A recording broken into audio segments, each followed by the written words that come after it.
You are listening to the Bitter Medicine Podcast on KWAC Radio.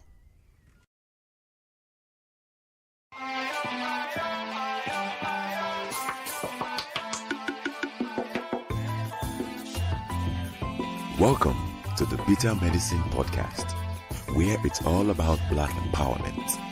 Our show focuses on Black news and entertainment, arts, science, economics, history, people, and strategies that uplift, empower, and motivate Africans within the diaspora.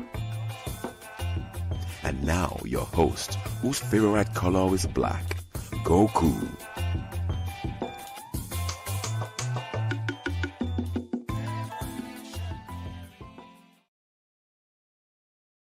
Welcome back to the Bitter Medicine Podcast. I am your host, Koku. Just want to remind you guys before we get the show rolling that this show is part of a podcast network called KWAZ Radio. There are other shows on the network you are invited to tune into. This is D Webb with the Harsh Reality Podcast, asking you to tune in where we tackle the news of the day that affects our community, only on KWAZ Radio. Peace, family. This is Oni, inviting you to listen to the Pro-Black Perspective, where Black problems are addressed with Black solutions. Greetings, fam. Tune in to The Learning Curve with me, the Revolutionary Matron on KWAZ Radio. You are listening to the Bitter Medicine Podcast on KWAC Radio.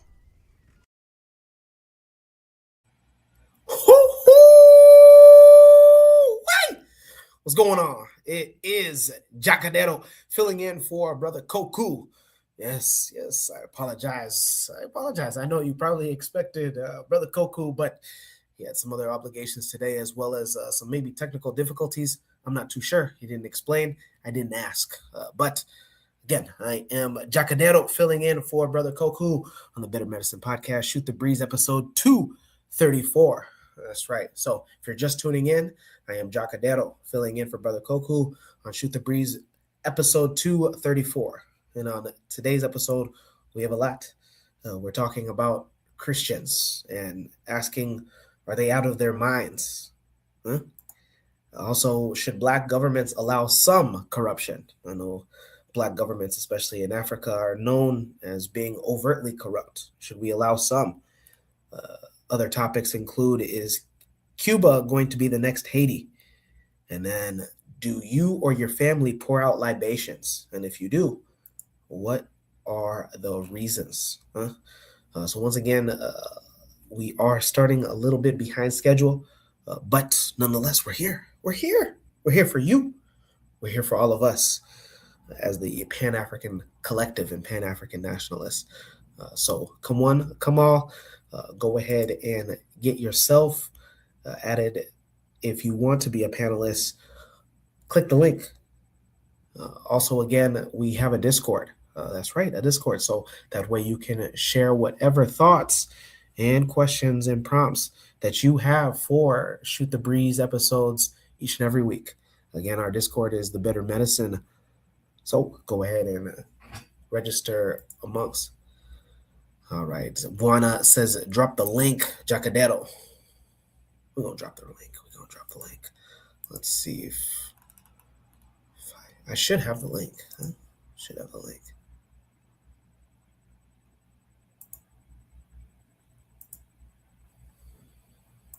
All right. Well, while I get the link for you guys, we're going to go into our first Shoot the Breeze topic. And it comes to us from a Christian, a proud Christian. Maybe you guys are, especially you guys that are in the hip hop scene, you guys should be aware of this individual. And Shoot the Breeze topic number 1, it asks, are Christians out of their minds, or are we just too sensitive? Once again, are Christians out of their minds, or are we too sensitive? It comes with a video prompt, 2 videos that we can watch and ask. Again, are Christians out of their minds, or are we just too sensitive? In the chat, Cheryl says, greetings. What's going on, Cheryl? Welcome. to the Bitter Medicine podcast, Shoot the Breeze, episode 234. Again, we're going to try to get the link so you guys can be added as a panelist. Oh, there we go. See, so we got the link. Drop the link. Wanna, come on, huh? So again, the Shoot the Breeze episode 234, topic number 1. It asks, "Are Christians out of their minds, or are we too sensitive?" And this comes with a video. Again, two videos, of a popular rapper. Let's find out. I made this record and I sent it off to my engineer, and he calls me. He said, "Man, you probably shouldn't put this out." I said, "Why? What the hell happened?" He said, "You talking about Epstein, there's a lot of shit going on." And I said, "Thank you for calling me. I'm finna drop this." That's exactly why we need it. Because everybody sit and be silent. And the goal of an artist is to express the times and say all the things that nobody else want to say or know how to say. I'm not perfect, and neither is the president. Was guiltier than a nigga hiding evidence. You can't be mad that they heated if you don't let them vent. Even the devil was heaven sent. Even Malcolm was heaven sent. Even Martin was heaven sent. Even Kanye was heaven sent. We all heaven sent. Donald too. We all heaven sent. Epstein too. We all heaven sent. Adolf too. We all heaven sent. Even you. We all heaven sent. I made this record and I sent it off to my engineer, and he calls me. He said, "Man, you probably shouldn't put this out." I said, "Why? What the hell happened?" He said, you talking about Epstein, there's a lot of shit going on. And I said, "Thank you for calling me. I'm finna drop this." That's exactly why we need it. Because everybody sit and be silent. And the goal of an artist is to express the times and say all the things that nobody else want to say or how to say. I'm not perfect, and neither is the president. Was guiltier than a nigga hiding evidence. You can't be mad that they heated if you don't let them vent. Even the devil was heaven sent. Even Malcolm was heaven sent. Even Martin was heaven sent. Even Kanye was heaven sent. We all heaven sent. Donald too. We all heaven sent. Epstein too. We all heaven sent. Adolf too. We all heaven sent. Even you. We all heaven sent.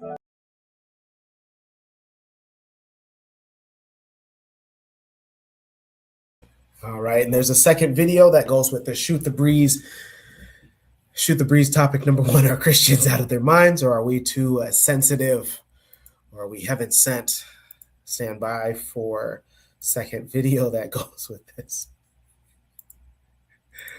We all heaven sent, huh? All right.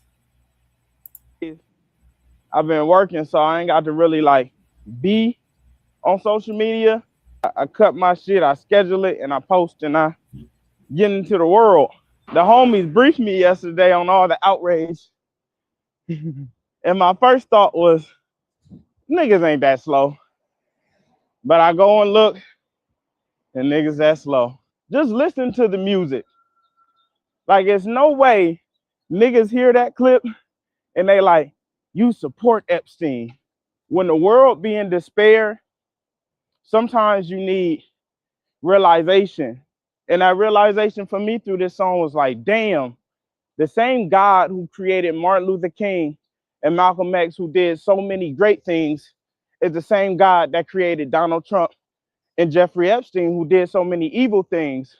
And it's crazy the range of what a human life is capable of. It's capable of changing the world and detrimenting the world.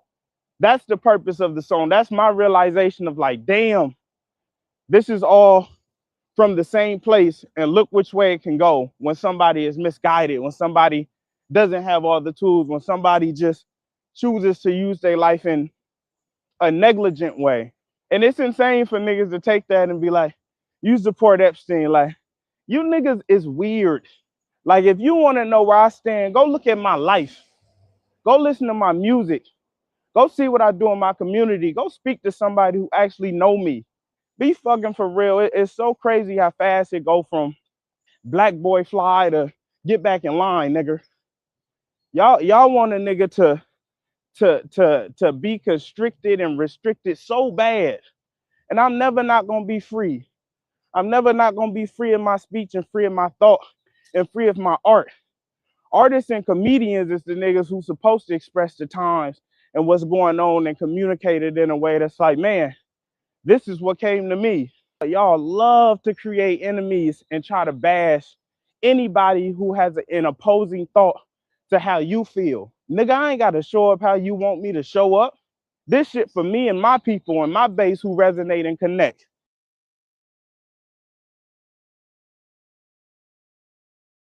All right.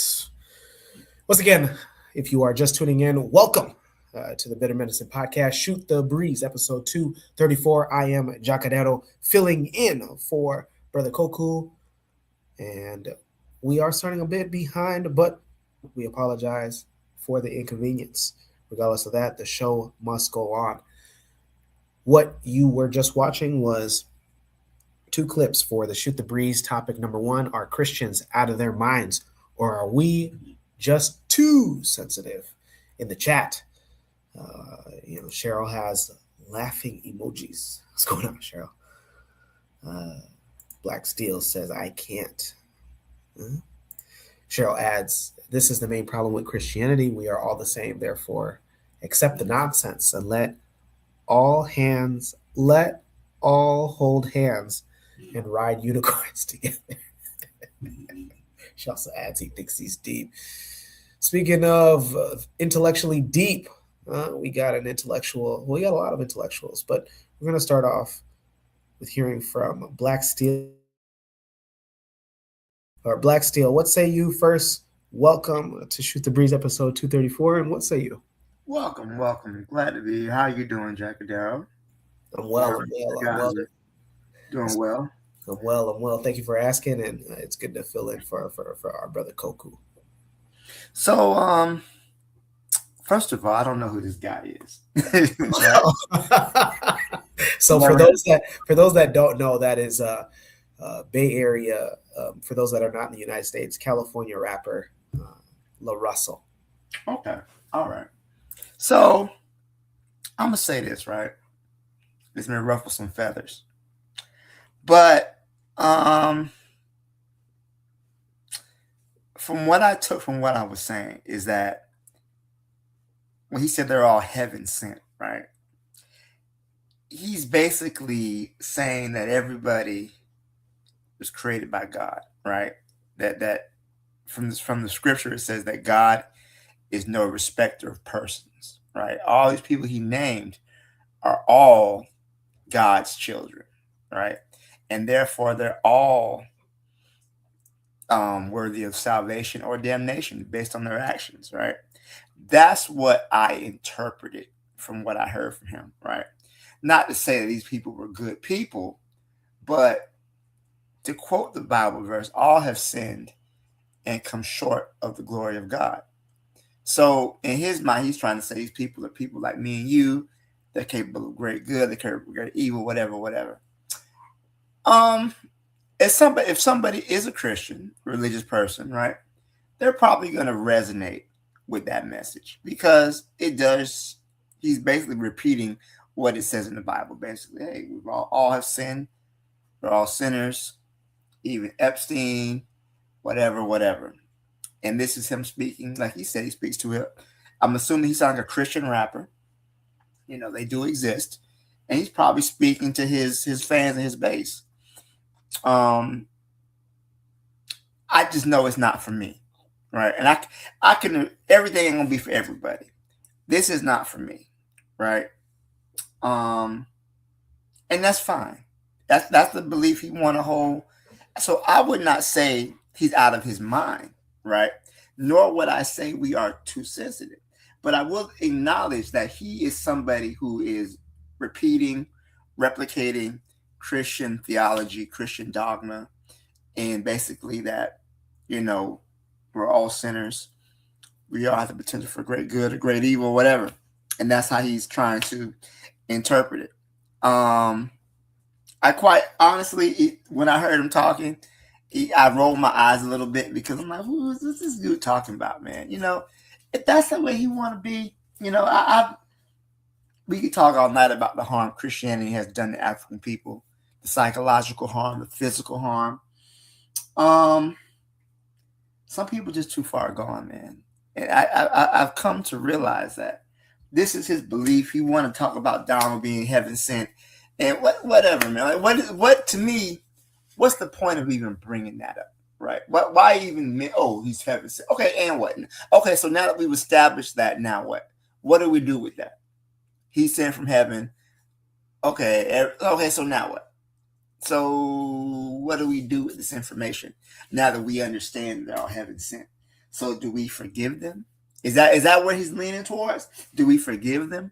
Do we pray for them? Is that what he's saying? Because I think we've had enough praying for our enemies. I think as African people, we've really gone too far. And if someone's telling you to pray for your enemies, that person's probably your enemy. So I don't know where he's leading with that, but I really do feel as though he's really just trying to express himself through Christian terms about forgiveness and, that God judgment, all that other type of stuff. So I don't know where he was. I want to know where he's going with this. Like, okay, so now that we've established that heaven sent, now what? Where are we heading now? So I would want to know where he's headed to. But I really do believe this is probably just somebody who is just a very hyper religious person who really believes in that stuff that he's not someone he's heard it before, he believes in it, and now he's expressing himself. So I will go ahead and I'll stop there. Thank you. Appreciate it, Black Steel. Thanks in the chat. Cheryl adds lots of cognitive dissonance. She also adds, I speak for myself when I say, I think I speak for everybody when I say, whose man's is this? And Black Steel, she told you, don't be nice. She felt like maybe you was getting. I was trying to be nuanced, man. I wasn't trying to be nice. I was trying to add some nuance, but maybe that's not called for all the time. I try to be balanced in my critiques. Speaking of being nice, we got a nice, honorable gentleman on the panel with us that I would like to hear thoughts on next. Buana, first, welcome to the show. Thank you for introducing me in such a nice way. I really appreciate that, Jackadero. Let me say, I don't mind you being late tonight at all, because everyone knew on the panel like Luau was going to be conducting the show this week, so we could show up at 9:30 and still be on time.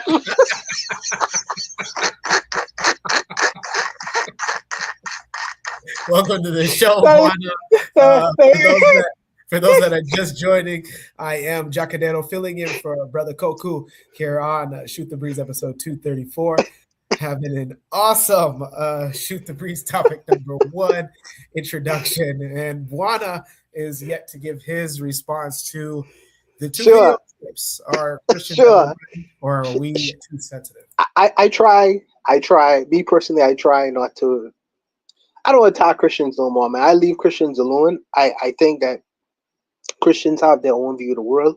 I'm kind of like with Black Steel on this, because when you start asking like obvious questions, like, okay, your God, let's get this straight.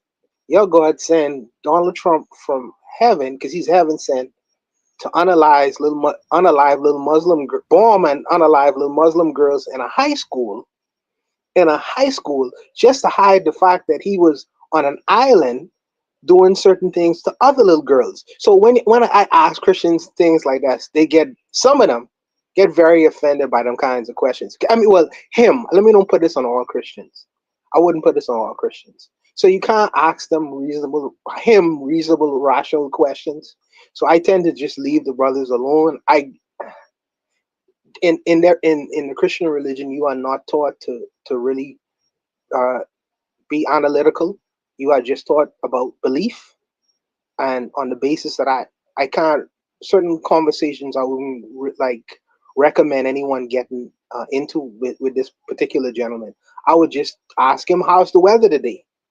What's the direction to get to the Walmart? Questions like that. You leave these people to their beliefs. I don't tend to lambaste people who may not understand how the world works. So if he thinks that Donald Trump is heaven sent and Epstein is heaven sent and all these other characters, hey man, more power to him. I'm not gonna lambaste him, but that's what I think about this man. So he's not out of his mind. Are Christians? Of course he's out of his mind, but I'm not a psychiatrist. I don't think that all Christians are out of their mind. I think that this gentleman is out of his mind. But I mean, what do you want me to say about that, Jacadero? It is what it is. We're here to talk. We're here to, especially this is a current relative topic. This rapper Lil Russell, he's come under big scrutiny because people have felt like he should know better. All right, we go to our next panelist, and yes, we love this because it's a woman. We love to hear from our women, and it's Amma. Amma, first, welcome to the show. And question to you, are Christians out of their minds, or are we too sensitive based on those two video clips of Lil Russell and his song, I think Heaven Sent is what the title is. Yeah, so greetings everyone. And I was like, he said, I don't think all Christians are out of their minds, but I think this man is out of his mind. This is funny. But I think I agree though. I think there's such thing as Christ insanity. And I think black people who are Christian, it's hard to say because some black people that are Christians, they're consistent in their confusion. This guy just isn't consistent. Like he talking about how like everybody, pretty much everybody should be saved regardless of what they've done. But he said something in the end. It's something about I don't know if he was talking about like black people being attacked or something. Something about injustice. I thought he said something about that briefly, and I think he just ideologically is all over the place. But, I don't expect. Um, oh, maybe he was trolling. You know what? We can put that to the test. Let's see. And I put 5 on it. I bet he got a white girlfriend. Bet if he got a white girlfriend, he not trolling. So. But it's like it's just these types of confusions. Like it's funny when you listen to it, but this is real. Like this is real. This is Christ insanity. So I mean, just gotta. It's fun to laugh at, but it's serious. It's a serious thing. Appreciate it, Amma. In the chat, our matron says, waking up is hard to do, and he's trying hard to be woke. What's going on? And she gives greetings to everybody. What's going on, matron? Koku 911 says, was Lil Russell possibly trolling? Black Steel, what say you? Was he possibly trolling? He is a musical artist, a rapper. Was he trolling? I mean, he could be. He could be. He could be trolling, but he also could be sincere in his beliefs, right? I'm gonna assume everybody here has some familiarity with Christianity. I don't have to break down the theology to everybody, but if he's saying that these individuals he mentioned are all children of God. Like he would, I guess what that's what he means by heaven sent. Does that mean they're all children of God? But then they behave in such a way to basically, like, okay, like for example, I'll give you an example. The evangelicals love Donald Trump. Evangelical Christians in the United States, they believe Donald Trump was anointed by Jesus to lead this country, right? And we've all seen the performances and just the beliefs, and yet this probably is the most immoral, hateful person to ever be in charge of the United States. And that's saying a lot, because we got pedophiles and slave owners from the very beginning. So to say that he's one of the worst is actually quite saying something. And he makes a mockery of the Christian religion. As a Christian, if someone is a Christian, this should anger you, right? You shouldn't be like, oh, this is a person that's heaven sent. No, this is somebody who is making a mockery of your religion, right? And instead of you having a problem with it, you make it seem like he's doing the right thing. This is part of my issue with the so-called, Christians of today. They don't walk the walk, and they don't talk the talk, So if you're going to believe in anything, at least hold to the tenets of it. But you got the first evil white man come around all of a sudden. Oh, he's sent by God, and he's going to unite us, and he's going to heal the fracture. It's a bunch of nonsense. So if he is somebody who is sincere in his beliefs, right? And I don't have a reason to doubt sincerity, but if he is a sincere Christian, he should have a problem with these individuals who make a mockery of his religion and basically use it as a way to, continue the fascist takeover of this country, which for Black people has always been fascist. But you know my point. So yeah, I would say that he's merely, is he confused? Is he taking this doctrine to its further limits? I don't know. I got questions for this guy.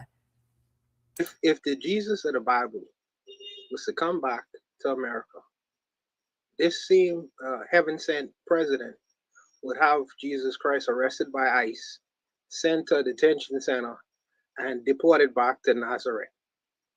And the Christian nationalists would vote for that, by the way. They'd vote for that. Yes, they would. Yes, they would. Literally on here saying we should start a nuclear war so that way Jesus can come back. Like, y'all really, when you take it to its furthest extent, right? Christianity is a death cult, right? You don't get your rewards until after you die, right? Your salvation comes after you die, right? After you die, you'll be brought back to life. But it's an obsession with death, blood. It's a death cult when you really look at it. When you follow it to its logical conclusion, it will lead to the extinction of all life on this planet. Some good stuff. Any replies, Cheryl or Amma? Excuse me. Any replies or anything to add to the breeze? Topic number one: are Christians out of their minds, or are we just too sensitive? In response to rapper from California, La Russell's "Heaven Sent" song. If not, we can move on to shoot the breeze. Topic number two for the day.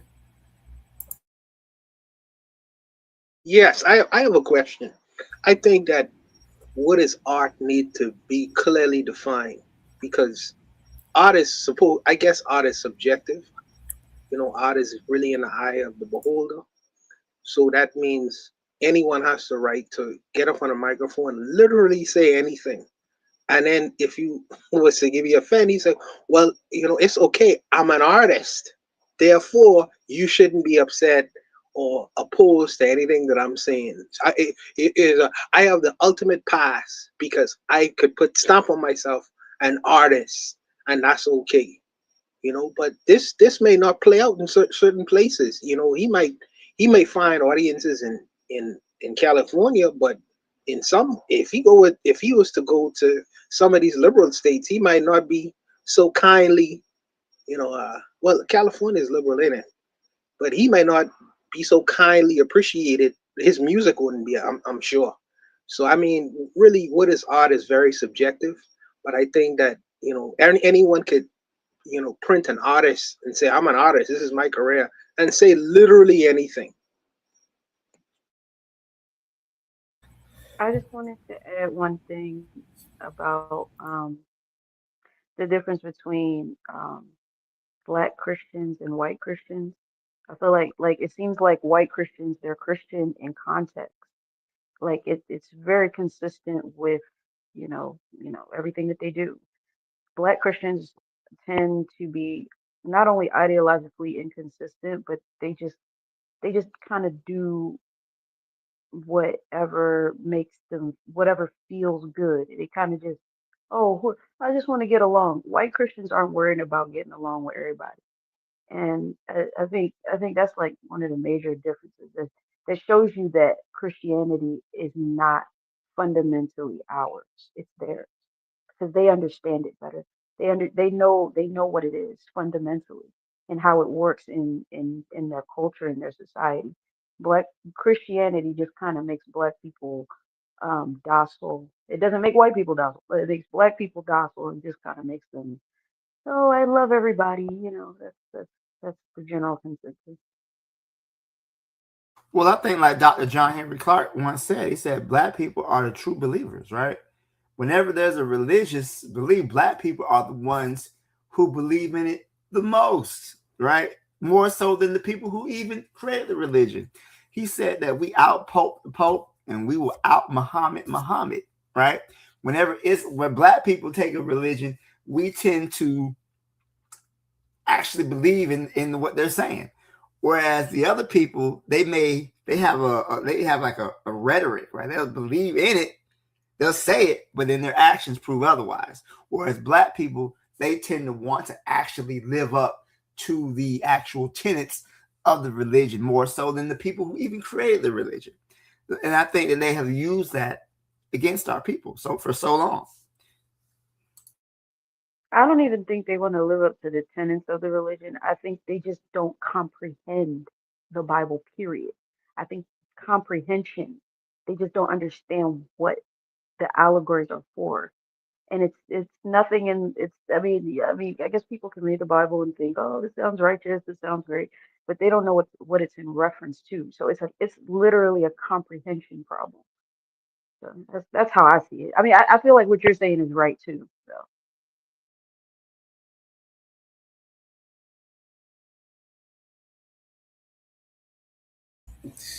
A lot to consider. All right. Well, in the chat, we have culture and education saying so it's not Christianity in response to whether art coming into life.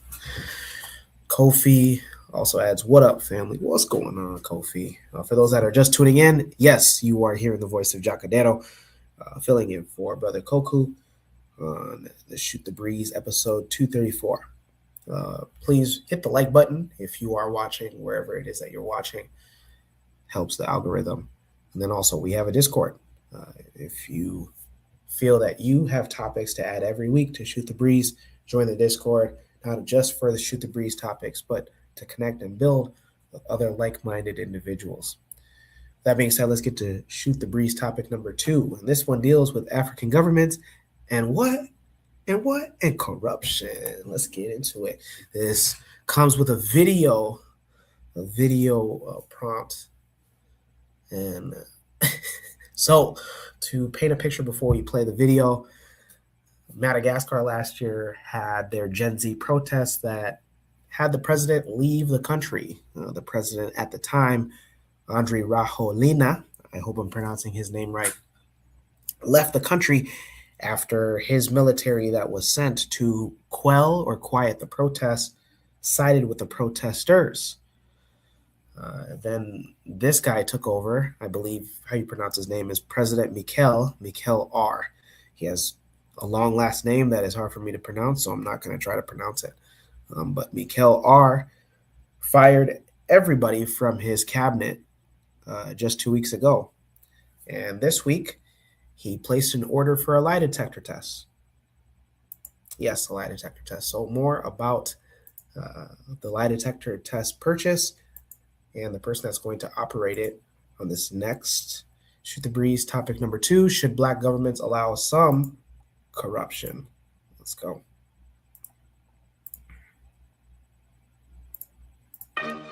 Madagascar's military leader announced Thursday that anyone applying to become a minister in the new government will be subject to lie detector tests, a measure aimed at rooting out corruption. President Mikhail Randrianirina, who seized power in an October coup, says the country has acquired a polygraph machine and a specialist to vet candidates. We will know who is corrupt and who can help us, Randrianirina told reporters. He added that he is not looking for someone 100, but at least 60% clean. Candidates who fail the polygraph will not proceed to an interview. Those who pass will then meet the president and the prime minister. The move comes after Randrianirina fired his entire cabinet last week and appointed a new prime minister. The military leader who ousted President Andry Rajoelina following weeks of youth-led protest over poverty and lack of opportunity has promised elections within 2 years. Imagine being able to build anything just by thinking about it. Meet Base 44.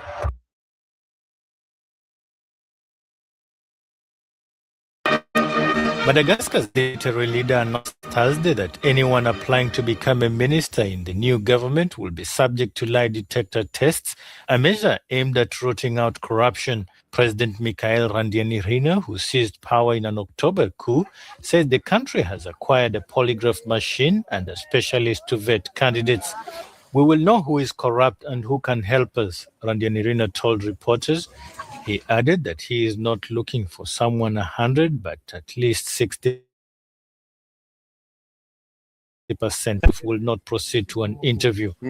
Those who pass will then meet the president and the prime minister. The move comes after Randrianirina fired his entire cabinet last week and appointed a new prime minister. The military leader who ousted President Andry Rajoelina following weeks of youth-led protest over poverty and lack of opportunity has promised elections within 2 years.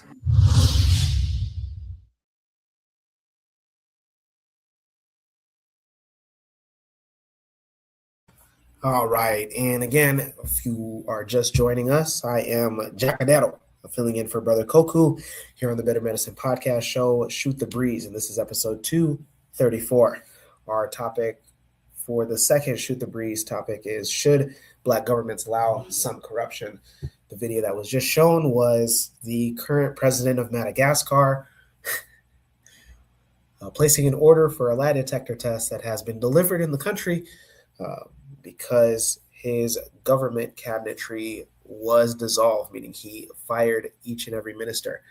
Now, every new minister that will apply needs to pass a lie detector test, and he's only asking to pass 60% of 100% of questions, meaning that he knows that not everything will be truthful. So the question, should black governments allow some corruption? Again, the president has only asked for 60% passing rate. We'll start off with Juana. Juana, you're in a black country. What say you? Should black governments allow some corruption? Absolutely not. This is goofy beyond belief. This is goofy. Listen, man, there's something called chain of custody. I don't know if the brothers and sisters ever heard of that phrase before. Chain of custody. So now you're gonna have these quote unquote lie detector tests come in to test politicians. My question becomes, who is purchasing the lie detector test? Where has the lie? Who made the lie detector test? Can the lie detector test be manipulated in some way? Because the first person who I'd want to take that test is the president himself. You don't govern a country like that, man. Come on, man. You try. If you believe a person shouldn't run for office, you should try to find credible evidence to show whether the person has been in misdealings or has not been in misdealings. You don't use lie detector tests, man. People beat lie detector tests. Lie detector tests are fallible. Lie detector tests can be manipulated. You don't govern a country. These people make Africa look crazy, man. And plus, if you allow for a little corruption, how much is some 60%? Yeah, it's with 40% room for error. Come on, man. Come on. Please, please. I think that this is the reason why I understand why you should have coups, because taking power is something that's needed in Africa. But who you replace these people with, they should be at least competent. At least have some kind of logical insight in their heads. You can't govern a country based on lie detector tests, man. And it's so hard. I'll pass, man. Black Steel, Cheryl, Ease, y'all go ahead, man. Go ahead.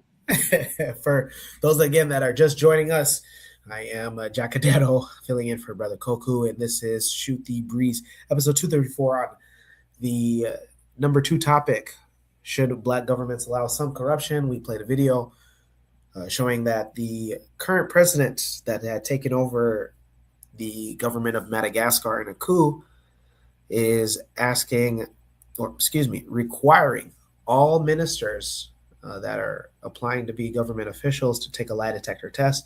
And he's only asking to pass 60% of the questions that will be asked, because he's aware that his government is corrupt. We'll leave Black Steel as last, just because I know that he's pretty knowledgeable about these things. Shara, or Amma, what say you? Should black governments allow some corruption, like the way that the Madagascar president is allowing 60% of truth, and the rest, 40%, can be against ethical code? I guess the short answer is no. But honestly, I can't speak like I know like what I'm talking about, because I don't know too much. I just actually trying to educate myself. And I okay, so Madagascar, right? And this is important. The first president, I guess the one that was kicked out, his name is Andry Rajoelina. Rajoelina. Uh-huh. He's not. I'm not sure what's going on in Madagascar. I don't know anything about it, but he's not black. He's not black. And I'm not sure what kind of corruption was going on under him, but apparently it was so bad that they had to kick him out and put somebody else in, and somebody else came in, and I don't know what's the state of the current president, and has he made any changes? Has he done anything better? Because people are like complaining about not having adequate electricity and gas and water, clean water. So my question is, has anything changed since the new president has come in? I feel like that's a fair question. Madagascar, wow. So what's the history of Madagascar? It's like mash up. It's like a mix up, mash up of everything. It's like, I think I read it's 60%. Oh, I gotta go back. Hold up. It's like is it 40% East Asian? They're a mix. Pretty much it ain't black no more. Like, it's very little black people there. But I don't know I think the historical dynamic is important, and I just don't know enough to really comment. But yeah, wow, I did not know that about Madagascar. That's interesting. Yeah, geographically, Madagascar is on the southeast part of the African waters. It's right there next to Zambia, Mozambique. It's probably his closest identical sister country. And as far as corruption, you ask, Madagascar is abundant with a vast biodiversity of mineral deposits like nickel, cobalt, sapphire. They produce vanilla, cloves. It's a major source of, like I said, those cobalt and nickel. 90% of its wildlife is found nowhere else on the earth. Agriculture is the backbone of the country, employing about 75% of the population. Despite all this natural wealth, the country faces significant challenges with deforestation and natural resource degradation. So people feel like they should be getting more bang for their buck on the returns. Again, cobalt, that's major. That's the thing that powers your guys' electronic devices. The Gen Z protests from Nepal and Kenya influenced a lot of or was a big influence in the Gen Z protests in Madagascar that had Rajoelina leave the country. Black Steel, what say you? Should black governments allow some corruption? Should a lie detector tests allow... Bro, be fucking for real, man. This is not, whoever this dude was, this is not a serious individual, man. First of all, number one, let me just say this. Lie detectors are considered to be pseudoscientific, right? Lie detector results are inadmissible in a court of law, at least in the United States. I don't know other countries, but most people consider the lie detector test to be more of a pseudoscientific thing, right? So they can't be used. But to me, the question, should some corruption be allowed? I feel like that's a little bit disrespectful, right? Because when you have a government that is corrupt, right, people lose faith in that government. The legitimacy tends to erode. So I'm gonna dig back into my bag here, right? There's a principle called the consent of the governed, right? That the people who are governed give the consent to their rulers to be governed. Shout out to John Locke, back when I had to teach that. But the idea is that people consent to be governed, right? If you're going to rule over us, we're going to give your consent to rule us. And as such, we limit some of our freedoms to allow you to govern effectively. However, if that government does not represent the people, if that government is corrupt or unfair, then the people have an obligation to remove that government and replace it with a government that is more favorable to them, that speaks to their interests, right? And I think that we talk about some corruption, right? That basically eliminates people's faith in the government. So then that's why you have coups and things like that. Because if we can't trust you in little things, we can't trust you in big things. So I don't know. It's just, excuse me.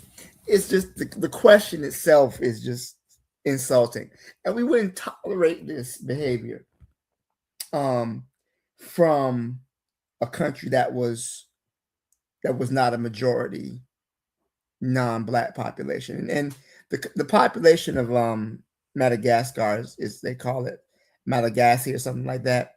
But like half African and the other half is like from Southeast Asia, like mainly Borneo, Papua New Guinea, those places like that. So it's about a 50-50 split between those two people. And the fact that, okay, well, you only got to pass a lie detector test 60%. A 60 is a D where I come from. I don't know where you guys are from, but a 60 is a D. So would you want your kid to bring home a D on their math test? No, I would not. That wouldn't be acceptable. I do accept that corruption is everywhere, right? There's no government that is free of corruption. But I do want there to at least be attempt, at least try to eliminate. Don't just say, well, it is what it is. You just got to deal with it. No, you should try to want to have a better system that represents all the people of your nation. Not a situation where, we're okay with 60% on the lie detector, which means, are you okay with 40% corruption? It's on its face, it's just a ridiculous statement, man. It is a stupid. This is the question, right? Lie detector tests can be used in court. There's ways to fool a lie detector test. Why not just do the right thing?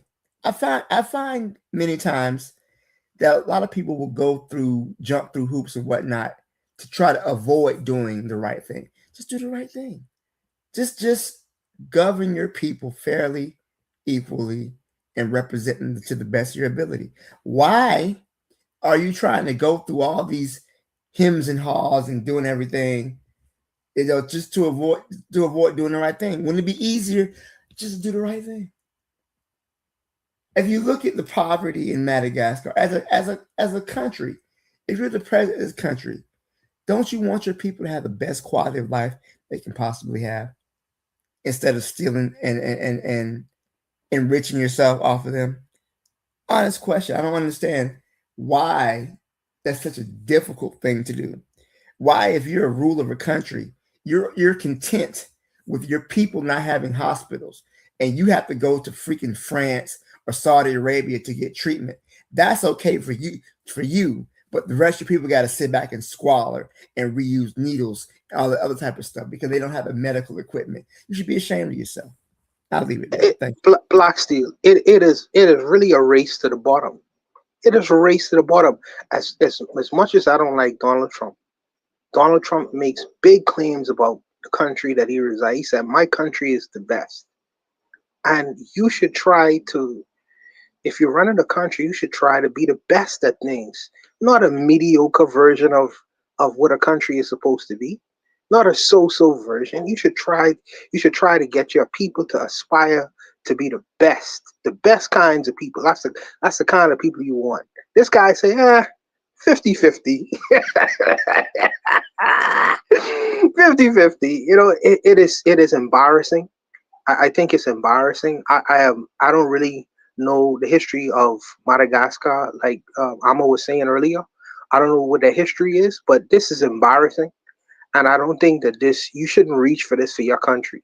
I think that you should strive to at least to be the best, and if you miss that mark, at least you knock it on 90%, 50-60%. Come on, man. This is embarrassing.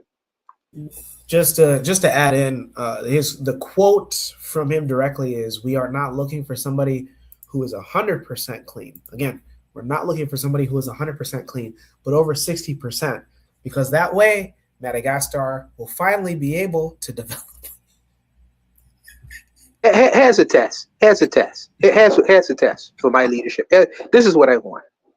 I want you to take a drug test. If you want to be a politician in my country, I want you to take a drug. The first thing I will require is a drug test to see whether you have some drugs inside your system.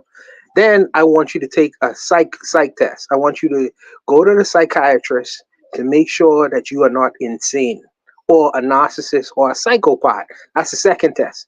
The third thing I want to look at to see whether you have a criminal record or not.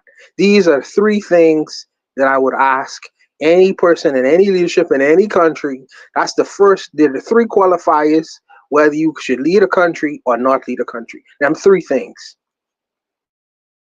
It's a tall order from future President Buana. Speaking of nobility, we have I Can. Welcome to the show.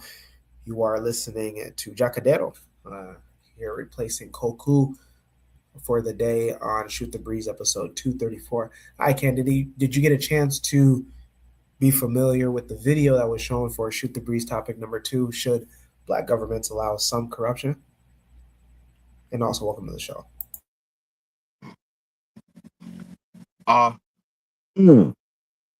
Well, respect to everyone. Glad to be on the show. I would like to say I saw a little preview of the video. That's the dude that made the rap song, right? I don't know if he was a rapper before, but we'll just, if you want, I mean, I can play it again, and then we can have your thoughts. Give me a few moments. Yeah, well, I think he was talking about Jacadero. All right. That was maybe the first topic. I think it was the first topic, but it gonna fall in the same thing. You feel me? Good and evil, right? It's like, of course, the Almighty made good and evil. We actually can't live without both of them. You feel me? too much good is going to turn into evil. And it's obvious that now too much wickedness. It's obvious that we're gonna get tired of that bullshit and go back the good way, as I'm seeing things happening. You feel me? A lot of people excommunicating themselves from corruption. It depends on what type of corruption you're talking about, right? Because to retake Africa, people have to die. You feel me? In order to get back stability in Africa, and even in America, in the black world, to get back stability, might have to do some stuff. You feel me? In terms of, hey, if we want this program going on and say you want some type of Marcus Garvey thing going on and stuff is going on and you have a bunch of people fighting against it and you know it's good, you know it's right. To me, Pan-Africans have to stand up for themselves and to me, sometimes we might have to go outright on people to because how I see it is like, if you do not defend yourself, the wicked will run over you brutally. So I think that but let me make this helicopter pass. Go ahead and speak. Oh, could I just interject really quickly? Go ahead. Okay, so I was just looking at or just kind of reading over it real quick, but I'm gonna just make this quick. Okay, it says there was a Gen Z uprising against the former leader, Rahulina, right? So that means that they didn't like him, kick him out. He's not doing nothing with the economy. He's not really for the people. There's no clean water, there's no clean electric. So I think when they say, maybe I'm misinterpreting this, but when they say we want the next president to be at least 60%, not corrupt by at least 60%, it kind of almost sounds like rhetoric, like, well, at least if you're 60% better, then you would be 10 times better than the previous one, than the previous leader. I was just thinking about that. Maybe that's what they mean. Not literally that, like, I know they're gonna have them take a lie detector test and everything, but I think for them it's kind of just like, well, damn, like it's been so bad. Like at least if we know he's 60% better, that's better than this. That's better than Rahulina. I know it doesn't sound funny, but like, maybe that's what they mean. What I like about Madagascar is the president went and met with Russia. I think that's interesting. You feel me? I think that it can lead to progress. What I don't like about Madagascar is I think they have eugenics, the black people there. The kinky hair people. I think they have eugenics them. You have to understand that India is right there. And secretly, India is trying to take over all of those southeastern islands of Africa. You feel me? And the Indians are dirty, nasty, racist pieces of shit people. And how I see Madagascan people, all of them have Somali here, almost Indian here. What did that? You feel me? Something did that, and I know it's racism and colorism, and that's what I don't like about Madagascar. I don't think these people think they're black anymore because their daddies are Indians. You feel me? Same like the Muslims over in North Sudan. You I feel go on. me? In the president, a black man. That was in a black man. He was in a black Who? man. The Who? president of Madagascar, the guy who take over. No, he Hell not black. no. He's Hell mixed. no. These people, if you look, make their hair grow out, you see they have straight hair. They so bred out that you look at them, most of them have real straight hair and big curl hair. This man is a Negro. Look at this man. They can pull up a picture of Michael Ranjanana. This is a black man. I mean, all right. I'll tell you. I'll tell you. That's the black I'm not privilege of it. saying. All right, listen. I'm not saying that there isn't some black traces of black in in the people. You can see traces of black, but they have been what you'd call eugenics in blackness, and the intergenerational mixing out the black. I think that's what went on.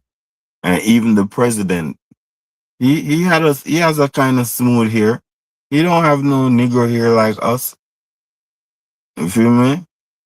Worse, the one that left. He's a whole Indian. I call one straight Bantu. He ain't trying to. He ain't trying to. Hey, I call him one of Somali. He just one straight Bantu. You know what I'm saying? All right, this is what I have to say, right? I want to tell you something. These people are stricter than Africans. I don't know if a lot of African tribes was matrilineal, but I'll tell you this, right? These Islam people and Indian people, they're patrilineal. What that means is, so you see how some of our women go out and have babies with other races and all that. What it means is all right,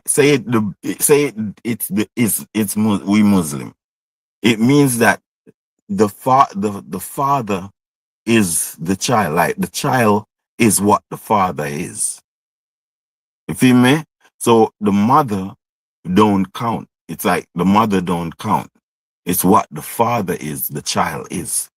So if the white man having a child with the black woman, the child is white. If the black man having a child with the white woman, the man is dominant, so the child is black.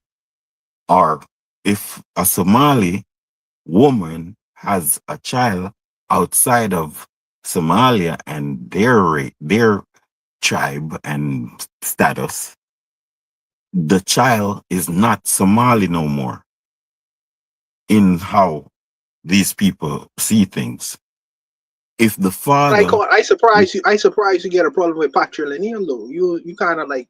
I who surprise you have get a problem with that. no, I have a problem with how Africans should take this shit serious and become patrilineal.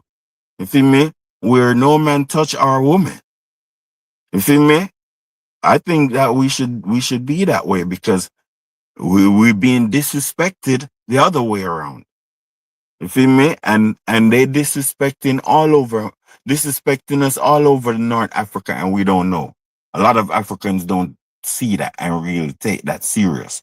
But you can't they'll kill the African man over in North Africa speaking to one of their women. They'll kill you. Worse in Saudi Arabia and all that. Because what they know is whatever child she has will be his tribe.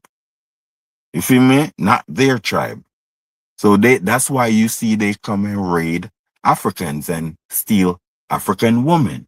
Because the woman in their status don't matter. The child will be their child. That's why the men over there in North Africa, they're very hostile because they have their father's spirit. That's how I know that the black woman is the one that destroying us. Because And it's not, and it's psychological. It's psychological. It might not even be on purpose. They just think that's the way to go. You feel me? But what I'm trying to say is just like the Muslim over there, when they rape the woman and or grab her or whatever or marry her, whatever she thinks or be doesn't matter. It's the children only supposed to really, really listen to the father, and they are the father and the father's tribe. You feel me? So that's how they get the child behaving like the fathers. You feel me? Because it's it's patrilineal. What the man say go. You feel me? Well, over here, you feel me? Over here, we don't see that. It doesn't matter to us. So, but even though when the outside child come around you, they're not loyal to you. They're loyal to their father. So that's what's going on with us. That's why we have so much sellouts. You feel me? Because a lot of people don't really think it's messed up. You feel me? It's messed up. But that's what's going on, and we need to look at that. That's what went on in Madagascar, why all those people are almost Indians. All right. Any rebuttals? Any new points on, again, is Shoot the Breeze topic number 2, based on the video. Should black governments allow some corruption, with the president of Madagascar asking for 60% of ethics and 40% non-ethical. No, I just want to say that I think the brother gave a real good breakdown of like when we thinking about corruption, like this is full stop corruption. This is the epitome of it. Because when you look in, because when the brother's talking about how like the man, they see if the men, they're all in, like if the men come over there and they're Indian and they procreate with the African women, they are no longer African according to them, and that's important in terms of takeover. And I think corruption on a larger scale, when you look at the mainland, when you look at Africa and you look at East Africa, all up and down East Africa, the South and everything, you see all of these groups that say that they're allies and they say that they're your friends and they doing all of this. This is ultimately their goal. What they did to Madagascar, that's what they're trying to do. They're just trying to get their foot in the door. They're just trying. You even got like reports of like Chinese people going over there and they're having how they call them, anchor babies. That Indians, Chinese, they're all doing it. And Yep. it's a different type of takeover than what European people do. Whose phone is that? That's my phone. Oh, I thought that was my phone. But yeah, it's a different type of takeover. But just because some people, you cannot see corruption in other countries and then see corruption in Africa and then think that those people are going to come together on the basis of being corrupt and going to help each other. That's not how it works. Because people who come into Africa, they come into Africa to dominate. It don't matter if it's a soft takeover or they just coming in and crushing everybody.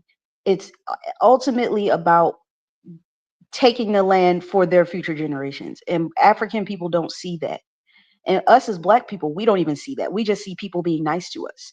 So I think this excellent point that the brother brought up.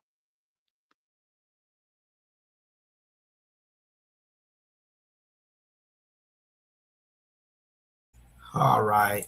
Well, if there's no other points, we can go ahead and move to Shoot the Breeze. Topic number 3. It comes to us with another video prompt from Instagram. Yeah, Instagram.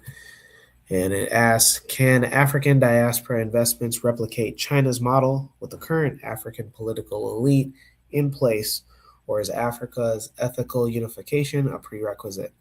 This comes to us again from our Discord. If you don't already know, the Bitter Medicine has a Discord, so you can have your chance to have your Shoot the Breeze topics played out each and every week, as well as connect and build with other like-minded individuals. If you're hearing this voice, I am Jacadero filling in for Brother Koku on Shoot the Breeze episode 234. Let's go ahead and check out the video that comes with Shoot the Breeze topic number 3. Stand by. Years where I paid.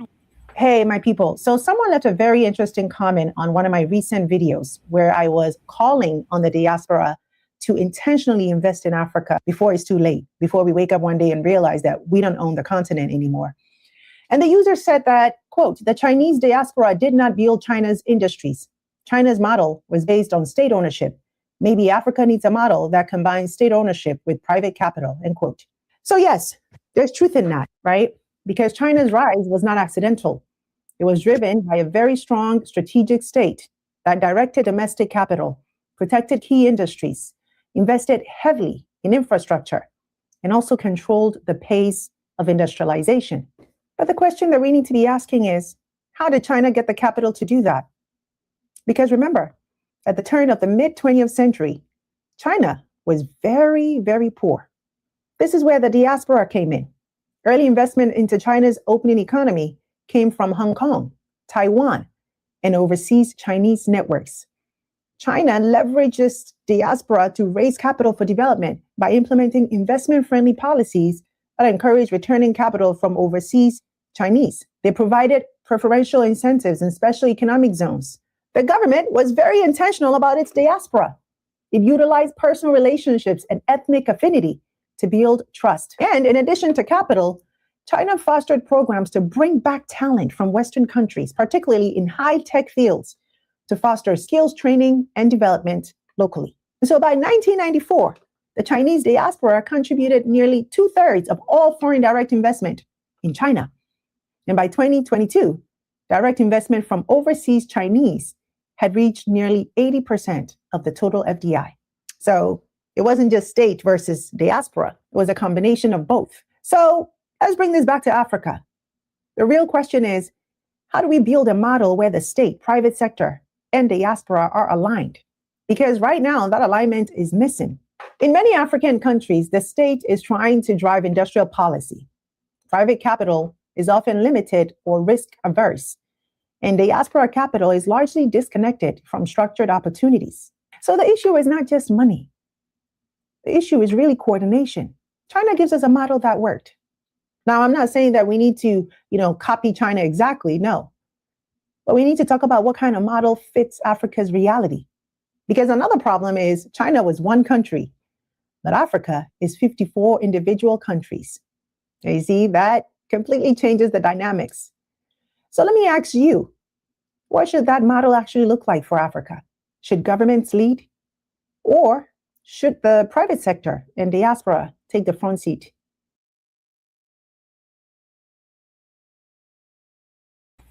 All right. Once again, this is Jacadero filling in for Brother Koku on the Better Medicine Shoot the Breeze episode 234.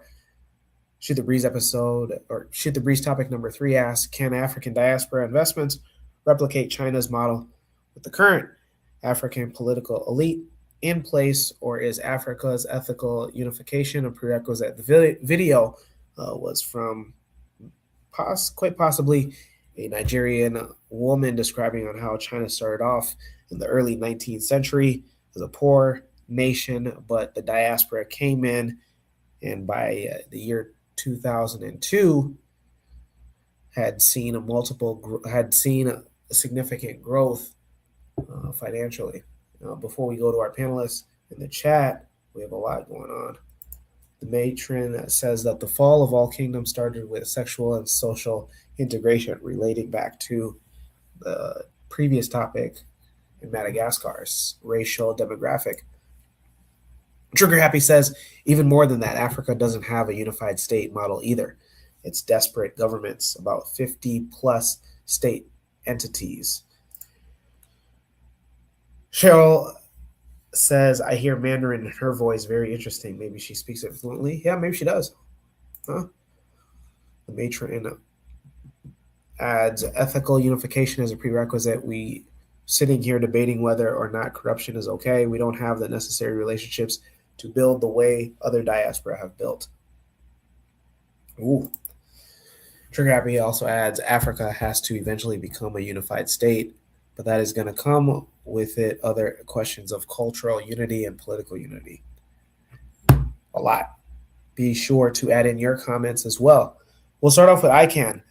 ICANN, what say you to question number 3? Can African diaspora investments replicate China's model with the current African political elite? Thank you, man. Thank you. Yeah, China is a good model for Africa. I actually think that all of Black Africa should be militarized in terms of why? Because Africans are not what you'd call Africans don't have situational awareness. You feel me? And it makes them, I think Africans are dancing too much. You feel me?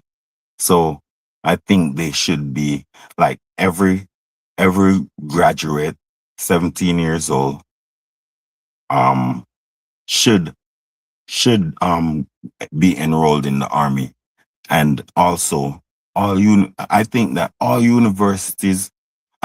all schools should be militarized. You feel me? When it comes to Africa, because it's very important that Africans are stable in their thinking. You feel me? Not wicked, not the wickedness that I see them do. Christianity should be banned, Islam should be banned, but I'm sure that's not gonna happen.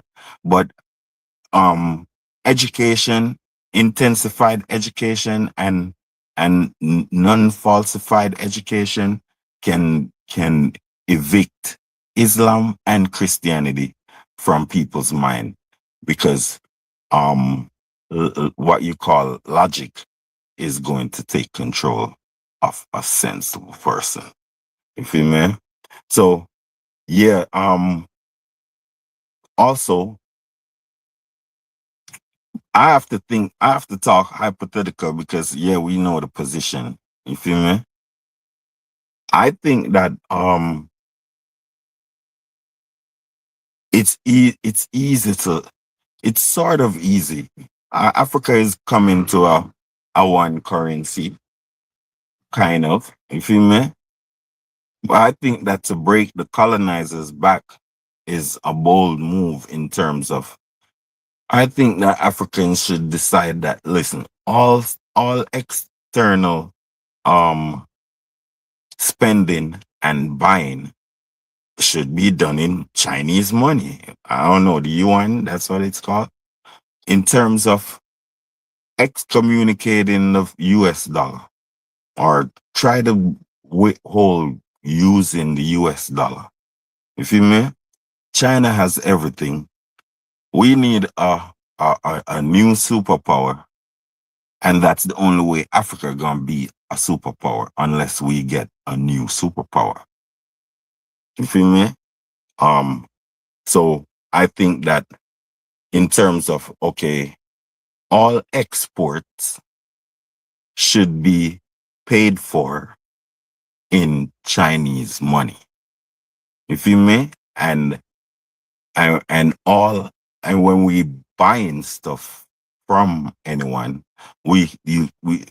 I guess we can use Chinese money, or I guess sometimes the US, but Chinese money. If you, in terms of, but all internal spending, because I think that we need to strengthen the African currency in terms of, you cannot spend any international currency in local areas.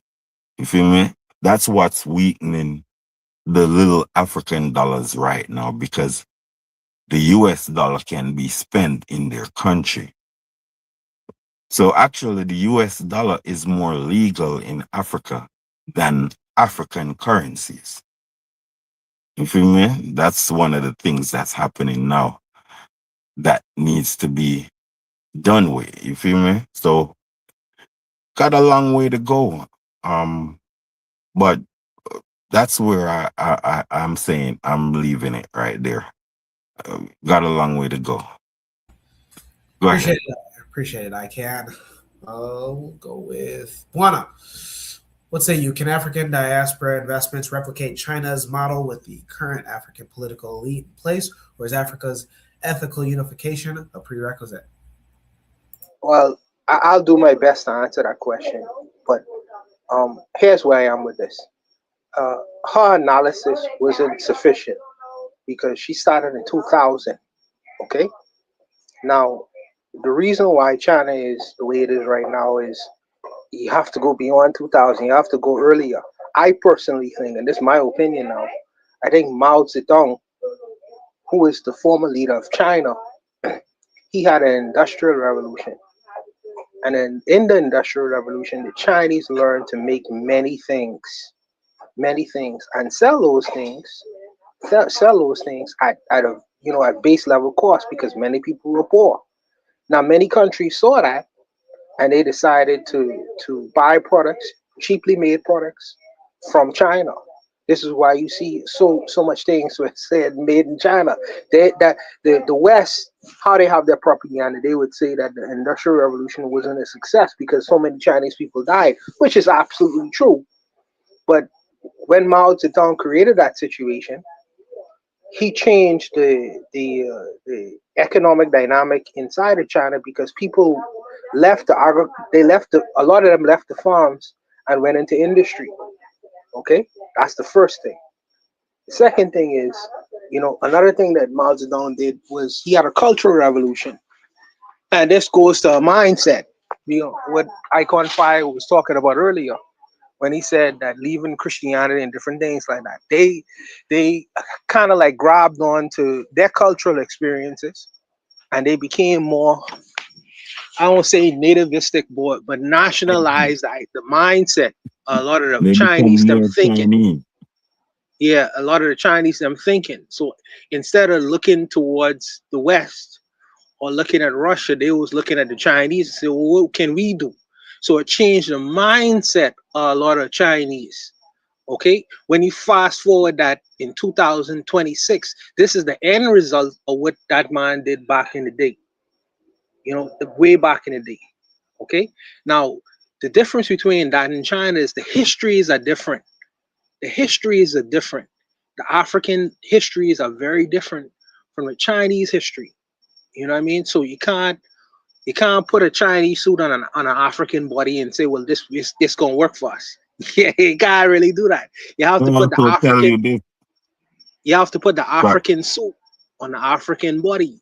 It's the same way in the Caribbean. I feel like we need to go through a cultural revolution. When I talk about decolonization or the thinking of a lot of Black people in the Caribbean, and also we need to also go through industrialization, industrial revolution. I think that we need to do that as well. You can't just get money off of tourism for the rest of your life, serving tourists Bahama Mama. It don't work that way. You got to make something. You got to make something and sell something in this world besides a smile and a tourist experience. So the Chinese learned to make products, cheaply made products, and sell it to the world. So it ain't start in 2000. It started beyond that with people who was trying to recreate the world. But Africa is so sectarian. You have all these tin pot leaders controlling the situation and it's not necessarily unified. So you can't do the same thing you do in China, what you do in Africa. The suit have to be a little bit different. I don't know how you're gonna fix it.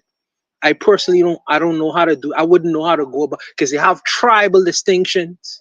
Then you have one president say, "Well, we're gonna do it this way," and then another president, Black president, say, "We're gonna do it that way."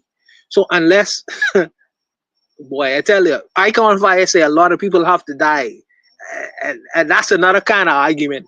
When you're trying to unify a country, you have to take out a whole lot of people. Africa is a big continent. When you're trying to have, if you're really trying to replicate what the Chinese did, because the Chinese actually did that.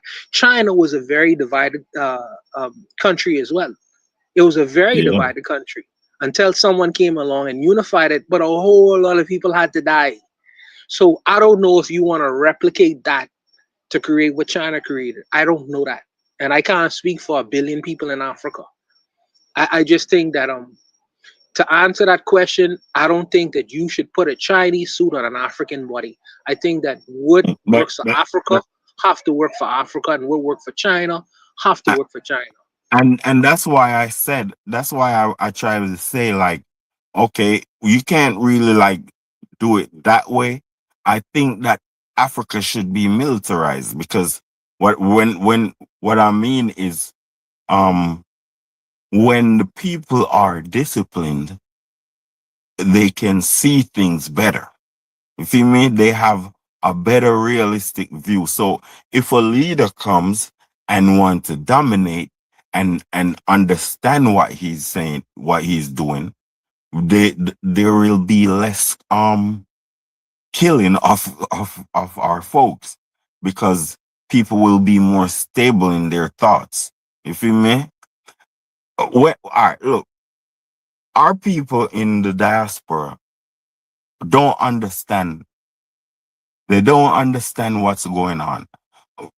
And Africans don't understand. Only the Pan-Africans and the people in Black consciousness knows what's going on and knows the solution, knows that the solution is unity.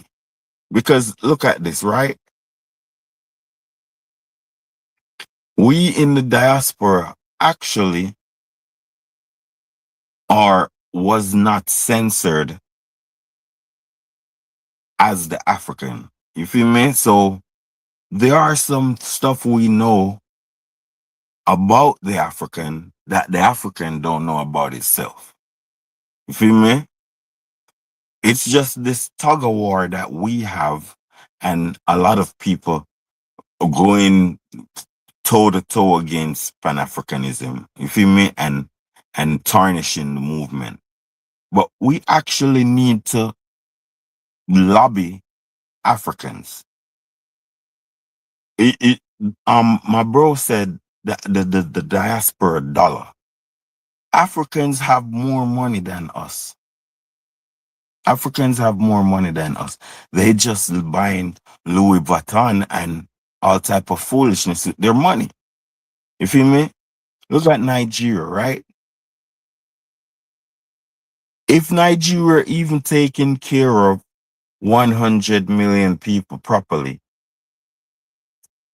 America is just 40 million. You feel me? So actually, Nigeria actually can fit Americans and the Caribbeans, and don't even mess with their economy, because they wouldn't even notice a few more million people. You feel me? And we're not talking about the rest of Africa. You feel me? Ghana is 30 million. These people can, if they're interested, they can make us real rich and real stable in the Caribbean and Black America. But we're not lobbying. I tell some people that we think we're small, and we because if you hear Black American and go over there and deal with Africans, you're doing what the white man is doing. That's what you actually doing. The white man ain't doing no little small stuff. You feel me? But by going to Africa to lobby, it's the same thing we have to do. You feel me? I love Mayor Motley. Listen, and she called Bob Marley name every day. But she's the smartest prime minister, president the whole Black world has ever seen, especially in the West. smartest. You know why? Because she tried to be friends with and brothers with our African people. You feel me? Ethiopia didn't open their dam. We didn't open their dam without calling her and say, come and see the inauguration. You feel me? So that's leverage. That's leverage. She gonna go speak to the in the African Union one day too. So what I'm trying to say to you is, if we smart, we stop paying attention to the Western world and pay attention to Africans. You feel me? We can we can be the goal. We can sell gold over here. You have Jamaicans everywhere. You have Jamaica. In Jamaica, you have Bahamas. You feel me? Like Buana. I know Buana got a whole bunch of money, right? All you gotta do is go to Ghana, right? You feel me? And they have a gold board. I think and lobby them. And you can talk to them and be like, listen, I'm from the diaspora. I want gold on the low. And you can talk to them and get that shit. You can go and get your own mine. You feel me? Because Guana is big like that. He's not no little chips dude. You feel me? But all I'm just telling you, my people, we have to lobby Africans, because Africans are Europeanized. You feel me? And Africans are directed. Their investment, what you call profiling, is Europe and America and white America. I'm telling you.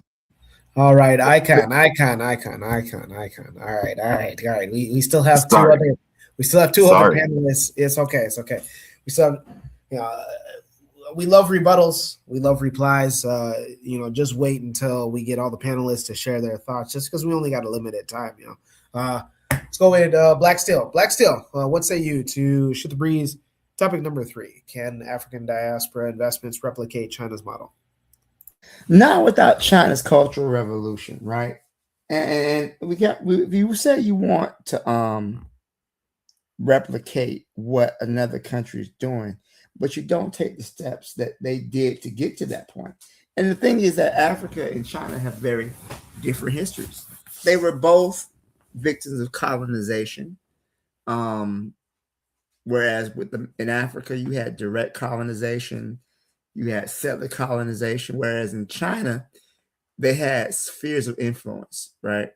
They intentionally got the Chinese people addicted to drugs and the opium trade and whatnot. China experienced what they call a century of humiliation. They were invaded by the Japanese in World War II, so they dealt with a war of basically of survival, basically, where the Japanese wanted to annex parts of China, exploit their resources. They had, they felt that the Chinese were inferior to them. So we have some similarities. We also have some differences too. There was a strong, and I think we have to remember the Chinese Civil War that happens after World War II. You have the nationalists under Chiang Kai-shek, and then you have the communists under Mao Zedong. So the communists win the Civil War, right? And then they go through a policy. They want to eliminate what they call the 4 O's, right? What were the 4 O's? The 4 O's were old ideas, old cultures, old customs, and old habits, right? So they need to eradicate certain elements of the Chinese society that was not supportive of communism, of their new ideas of social inequality, right? So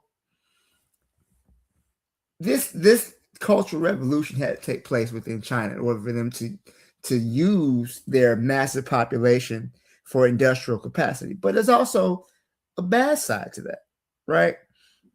Because everyone talks about the good of industrializing your society, but then they forget the bad parts of it. So in the 1970s, when the United States relocated many of their industries to China, many of their factories to China, right?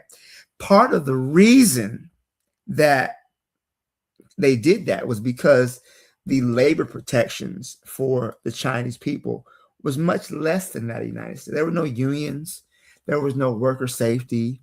There was no environmental controls. You could dump wherever. There was no protection for the wildlife unless it brought in tourist dollars. So you have mass exterminations of animals, like, for example, the South China tiger, which is extinct in the wild, the Yangtze porpoise, the Baji, which is extinct, all these other animals. So all the ecological damage that the Chinese really didn't care, because they were so focused on catching up and being able to rival the Western powers, with good reason, because again, these people had been invaded. What they called it a century of humiliation is what they experienced. First subjugation by the Western powers, then by the by the Japanese, and so on and so forth. Civil War, the Boxer Rebellion, the Taiping Rebellion. Millions of people are dying. It's hard when you talk about Chinese history and you hear like a rebellion and then you look it up and it's like 30 million people died. It's like, what? It's like, how many people died? Like 15 million. It wasn't a big population. It's a couple million people. Who cares, right? So Africa, first of all, Africa has to be united. There's no one ideology that unites African people. And this is something that I think we're missing. There are many, the lack of an ideology that unites African people is our downfall, because you can bomb a people, you can starve a people, but you cannot starve an ideology, right? So what's the ideology that united the Chinese? Communism, right? Socialist practices, right? They wanted a planned state government. We don't have that. We were literally just talking about what level should there be some corruption in African governments. In China, they will execute you for corruption, right? These corrupt African leaders in places like Equatorial Guinea, in Togo, these people been in charge for 30, 40, 50, 60 years, right? They're not going to Iken's point, these people got to die. They're not going to relinquish power willingly, right? And I think unless we have that unifying ideology, it could be Ubuntu, it could be whatever African belief system you want. But if there has to be that unifying ideology, right? And I don't think there's African people I'm not saying haven't suffered enough, right? Because God knows we've suffered. But I think that especially within the Chinese condition, right? They had been under constant threat. So first of all, you had the Sino-Japanese War. You have the Japanese invading the country. Then you have the humiliation of the Boxer Rebellion. You have the Taiping Rebellion. You have the Opium Wars. All these conflicts and these constant humiliations. But the average Chinese person was not able to insulate themselves from that. And I feel that a lot of African people, they have especially in the upper classes, they don't feel it the way the poor people feel it. So they're content with the system as it is. So there would legit have to be, when I say there needs to be a cultural revolution, these people got to go. The Chinese in their system, they re-educated some of their people, quote unquote re-educated. The ones they didn't put in the dirt, they re-educated them. The last emperor of China, Puyi, what happened to him? They didn't kill him off like the French or the Russians did. They just took away his titles, gave him a regular job, let him work with everybody else. And he was content with that. Could you imagine some of these African dictators being in charge 30, 40, 50 years? If you had them doing a regular job, they couldn't stand it. So we got to have an ideology first that unites our people before we can even talk about having a economic model similar to what the Chinese did. I don't believe we should replicate what they did. All right. We have to, it's okay to take some things, you want to eat the meat, spit out the bones. Take what works, discard what doesn't work. Right. I don't want Africa to suffer ecologically the way China does, where you have cities which you can't even breathe in because the smog and the pollution is so great, where you have people who are work in these factories so much that they want to commit suicide, and they got to build nets around the factory to make sure you don't kill yourself. I don't want that for African people. I think that we can take what works and we can discard what doesn't work. So I'll leave it there. Thank you. Appreciate it, Black Steel. We had a lot in the comments here before we get to our last panelist. His thoughts. Cheryl in the chat says, "Yo, Bwana, let me borrow 500 quick." Cheryl trying to get that money that I can. Said that Bwana's racking in. Trigger Happy says, "Yep, feudalist ideas from their perspective." Trigger Happy adds, "Our cultural revolution has to embrace the old to create the foundation. Their cultural revolution has to remove elements of the old for better refinement." Trigger Happy also adds, "That's a difficult convo for many because many don't want to hear the needed balance of protecting and preserving nature because technological advancements is more important." All right. Well, last but not least, Amma, what say you to this Shoot the Breeze topic number 3? If I can find it, stand by. Can African diaspora investments replicate China's model with the current African political elite? Yeah, so definitely agreeing with what Black Steel is saying, and Trigger Happy in the comments about there definitely has to be a cultural revolution first. That's what's like kind of holding us back. We're just got you got Muslims here, you got Christians here, you got some black people in the what's the other one? Um, that thing they do in Israel, whatever that is. Judaism. There you go.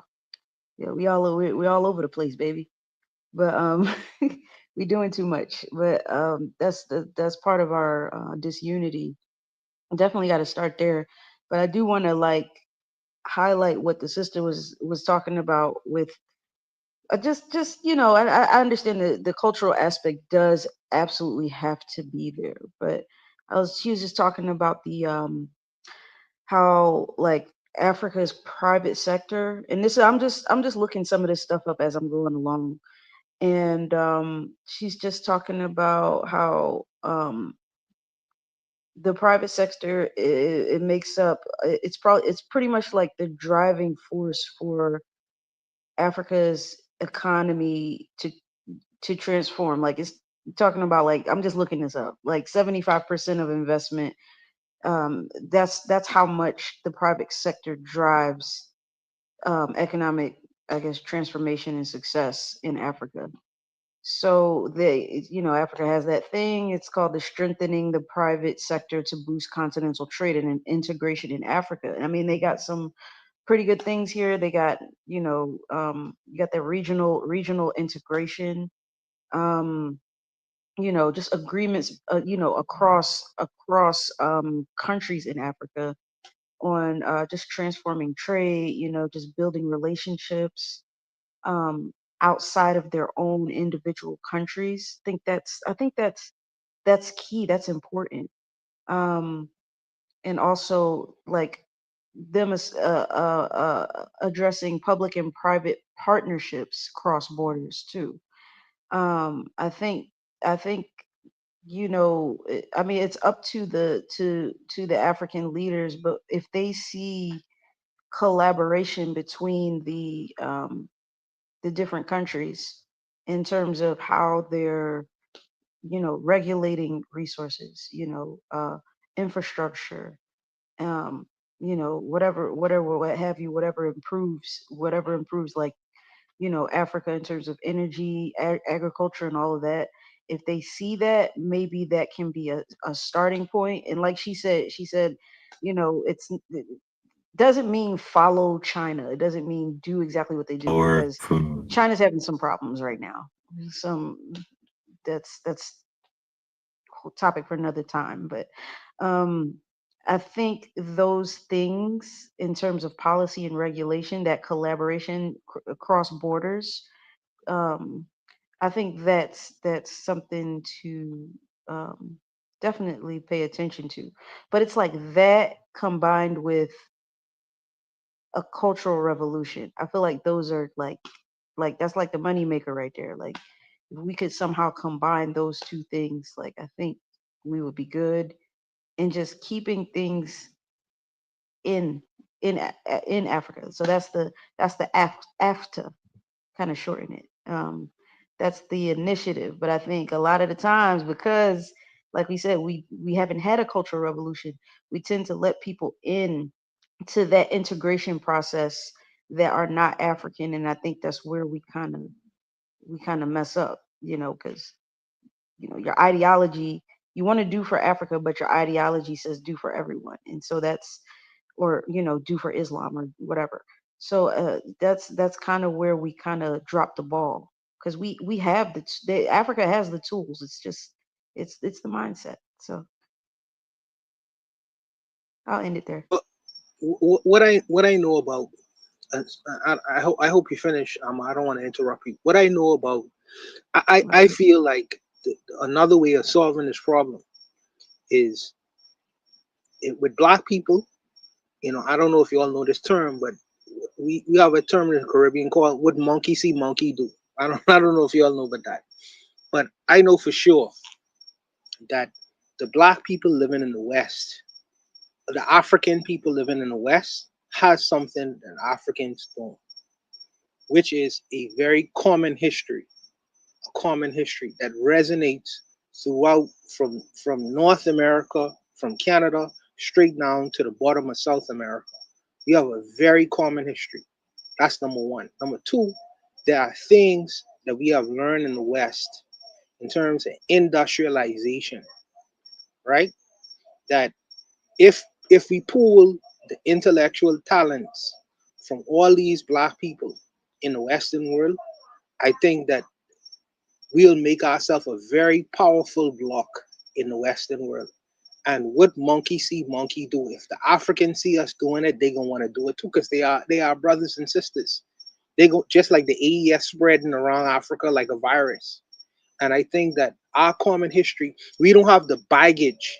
And I don't mean to be disrespectful of none of my African continental brothers, but we don't have the baggage in continental Africa where they would fight over tribal distinctions than we have in the West. Now, there are people who working to create these things, where there wasn't none. And American government see the need to create, to disrupt that unity from happening, because they know the possibility of what China did could be replicated with black people, with African people in the Western world. And I think that this is my personal belief, that this is the advantage the Africans have in the West that the brothers and sisters on the continent may not necessarily have. They'll argue for years over tribes, but our holding on to them tribal distinctions has been taken away from us. You know what I mean? We kind of get clear to who our external enemies are. You know what I mean? And we have learned certain things in the West where I believe they'll be beneficial to show the rest of see, Marcus Garvey almost accomplished it, He almost accomplished it. He got very, very close. but I think it's for us to complete the task. And I think that what is true for the West, monkey see, monkey do, I think the rest of the black diaspora or the Africans on the continent will want to do the same kinds of things, or be led to. And I ain't saying we leading the Africans on the continent. I'm saying that our brothers, we are a mirror of each other. We are a mirror of each other. But I think that there are some things that we have learned and lost, and to our benefit, that we could benefit from. as opposed to the brothers and sisters on the continent. So if I was to try to use the Chinese suit, I would use it in the Western world and on the Africans in the Western world. My opinion.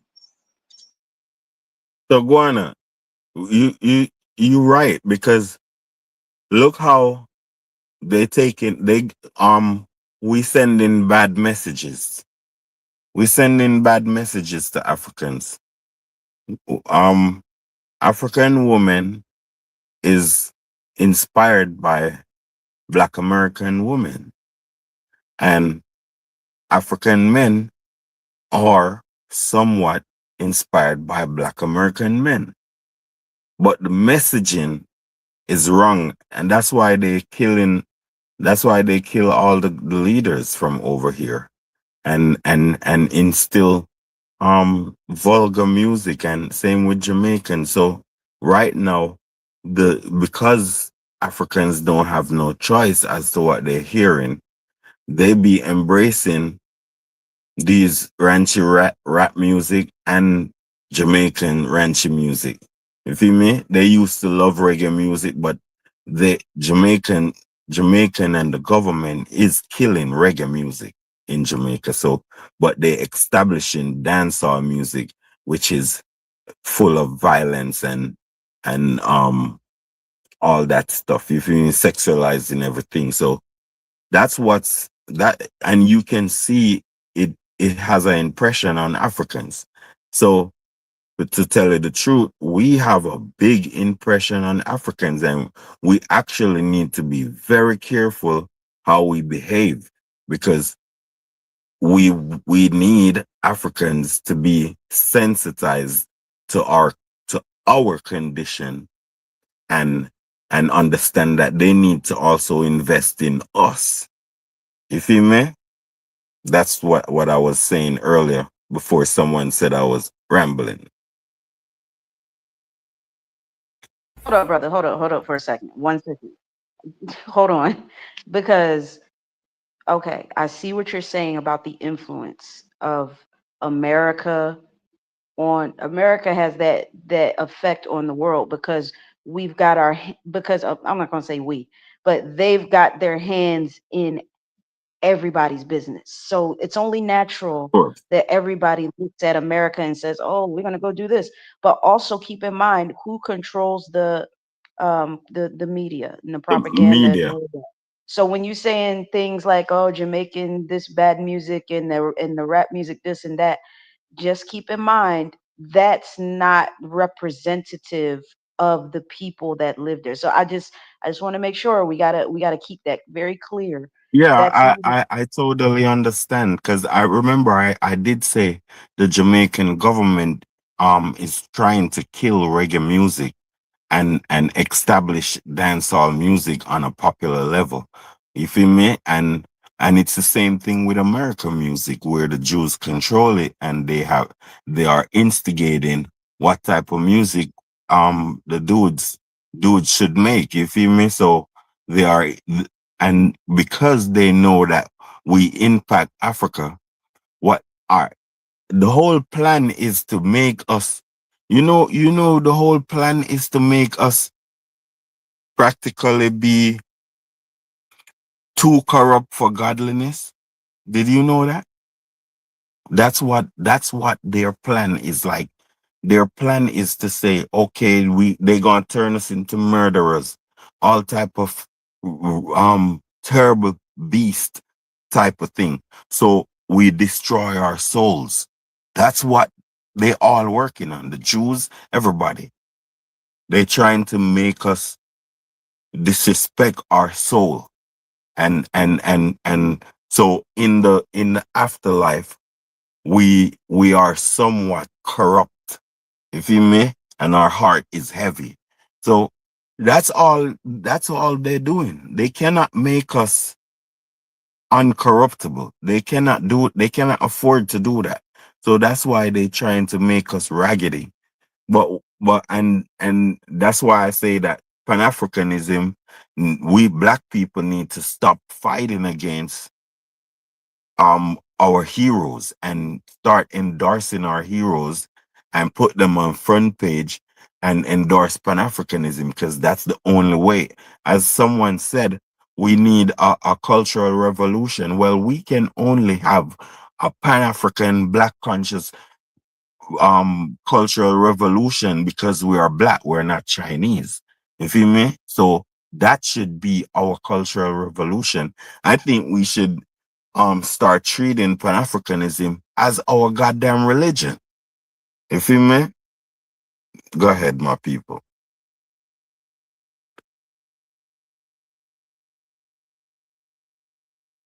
Go ahead, my boss people. Any replies? Any run back statements? Otherwise, we can move on to Shoot the Breeze topic number 4. This will probably be our last one, just because of time constraints. But it comes from the current situation that's going on in the Caribbean, and it's a heavy one, and it follows a video as well. And so sorry, let me change that here. Excuse me. It's supposed to be number 5, but we're crunched for time, so call number 4. So Shoot the Breeze topic number 4. This will be our last one. Once again, if you're hearing my voice, I'm Jacadero, filling in for Brother Koku on Shoot the Breeze episode 234. And it is Cuba the next Haiti? If you haven't been following, the U.S. is putting a lot of pressure on this island. So again, is Cuba the next Haiti? Follows a video. Let's take a look and see what's going on. Tonight, Cuba is in the dark. The entire electrical grid collapsing today as the country struggles with an energy crisis, leaving millions on the island without power. During this latest blackout, people have been spilling out to the streets here for hours. Fortunately, some cloud cover to keep them from this blistering heat. It's been 3 months since a drop of oil has reached the country. Highways are empty because there's no gas. Women are delivering babies in dark hospitals with no electricity. Conditions are deteriorating. I sat down exclusively with Deputy Prime Minister Oscar Perez Oliva Fraga, considered by many to be Cuba's economic czar. His plan to attract more foreign investors, including large companies from the United States. He says Cuba is open to having a fluid commercial relationship with U.S. companies, with Cubans residing in the United States and their descendants. This person tells me it would be a breath of fresh air. And while there are people in the United States who legally do business with Cuba, Washington's trade embargo restricts many companies from doing authorized business there. Today, President Trump was asked about taking Cuba. Taking Cuba, I mean, whether I free it, take it, I think I could do anything I want with it. What a relationship would look like, though, remains to be seen, particularly since Congress has to vote, and many in Congress are skeptical. I would ask and advise any Cuban that lives here or any Cuban in exile, please, don't invest in Cuba. You're wasting your time. Today, Cuban-American activists in Miami came together to send a message. If we don't have any change in political rights, if we don't have any political guarantees, there's no economic change that's possible. Freedom is to be able to choose your destiny. It's about Cuban sovereignty, not about business. And tonight, those Cubans plunged into darkness will come here along Havana's iconic seawall to not only cool off, but escape the reality of the situation. Hallie? All right, and that is a video for our Shoot the Breeze topic number 4. Is Cuba the next Haiti? This more likely will be our last topic just for the night because we're pressed for time. We'll start off with Black Steel. Black Steel, what say you? Is Cuba the next Haiti? Man, every country in the global south, you said the next Haiti, right? Haiti, Palestine, Venezuela, take your pick, right? The truth of the matter is, right, we are in the dying throes of empire, right? The American empire is feeling the pressure. They're overextended. They're getting, so what happens when empires start to collapse on each other? They lash out, right? The most dangerous type of animal is a wounded animal. So we're starting to see, these military ventures, these attacks on other countries' sovereignty. Cuba has long been marked for government change, right? It's so funny how the Cuban Americans, the gusanos, as Castro called them, Spanish for worms. He called them worms. So it's so funny how they sit up here and they talk about how there needs to be regime change in the government, right? The United States has done over a 60-year illegal blockade of a foreign nation, right? To stifle their economic growth, their cultural growth, to block them off from their neighbors. It would be bad enough if America said we don't want to do business with Cuba. That's fine. But the fact that they're sanctioning and they're punishing other nations who do business with Cuba, who accept Cuban doctors. So Mexico is trying to send Cuba oil. The Russians have 2 tankers they're sending to Cuba now. And the State Department says the Cubans will not be allowed to accept this. Who is the United States Treasury Department to tell another country what another country can take, right?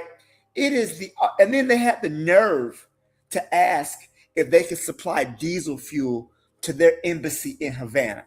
So not only are we starving the Cuban people of oil, we want to see if we can send our embassy oil. But fuck y'all. So it is the audacity that is on sale right now in when dealing with the United States and its issue. They want Cuba to be what it was before the Communist Revolution. Cuba had a corrupt dictator by the name of Batista. You had organized crime that was running the city and getting the profits. Only 4% of the population could read. Massive problem with inequality in healthcare. They want to bring that back. The Cuban people are standing strong. I hope Russians and Mexico are willing to stand up to the United States. But yeah, they want to destabilize the whole Caribbean area, not just Cuba, not just Haiti. That's where they're bombing, killing people in the Caribbean Sea on the suspicion of importing drugs. They just want to be able to assert their dominance over the entire region. It's the Monroe Doctrine, which is taught about in the early 19th century, that the United States they're the ones who control foreign affairs in this side of the world. At the time they said it, they couldn't enforce it. So now they can. And now they're wanting to be able to exert their dominance, tell you who you can trade with, who you can buy from, who can build your infrastructure, so on and so forth. And if you don't, then we'll sanction your economy into oblivion. So that's just my thought. Yeah, they want to make it the next Haiti. They want every nation, if it doesn't bow down to them, because that's the only thing they can really do. They can't beat any other country. They got to pick on these little small countries. They got to go after countries like Grenada and Vietnam and people who can't really fight back. But when you go up against somebody who can actually bloody your nose, then you want to talk about doing all type of situations. Trigger Happy brings up an excellent point. After the U.S. lost in Vietnam, they went to pick on Grenada to feel better about themselves. They got their ass whooped by the Vietnamese rice farmers who were dying of starvation. So again, once Iran is putting belt to ass, they're going to say we won, and then Cuba's next. I put money on it. All right. I'll leave it there. Thank you. Appreciate it, Black Steel. Yeah, Trigger Happy adds also once America loses to Iran, they will probably go to smaller countries for moral victory. Trigger Happy adds because it's not looking too good so far for America right now. Juana, you're in the Caribbean. Is Cuba the next Haiti? All I gotta say is, los pueblos de Cuba son revolucionarios para 60 años. You know, they've been revolutionary for 60 freaking years. You know, they already have been conditioned. Now, the American government, make no mistake about it, they may be able to take out the leader in Cuba, you know, with with Paquito Marcos, with little Marco, they may be able to take out the leadership. However, I'm gonna tell you something. They are revolutionary people. They have the spirit of Fidel Castro inside of them. Generations now. So even if you decide to put in a tin pot dictator, someone foolish enough to be an American so-called representative, prime minister, premier, presidente, el presidente de Cuba, what's gonna happen is then there's gonna be an uprising and he is going to be deposed. You may be able to conquer lands, but you have to be able to maintain the lands that you conquer over. So unless America decides to be in Cuba permanently, there is always going to be some revolutionary and say, I don't mind socialism in Cuba. I don't mind. Matter of fact, we need to go harder. We need to go harder. We need to raise the ancestors of Cuba and Che and all these other people. It's just a matter of time before that land is taken back over. So, like I say, unless the United States decide to remain in Cuba permanently, it's gonna be taken back. It is what it is. It is what it is. So I mean, try the hardest you can. These people have been in condition for generations now. So like I said, unless you plan to have your boats permanently around Cuba, and I think Mexico did decide to send boats to Cuba, and I think that the Russians, I would like to see how that play out, decided to send oil to Cuba as well. So we'll see how that works out for them.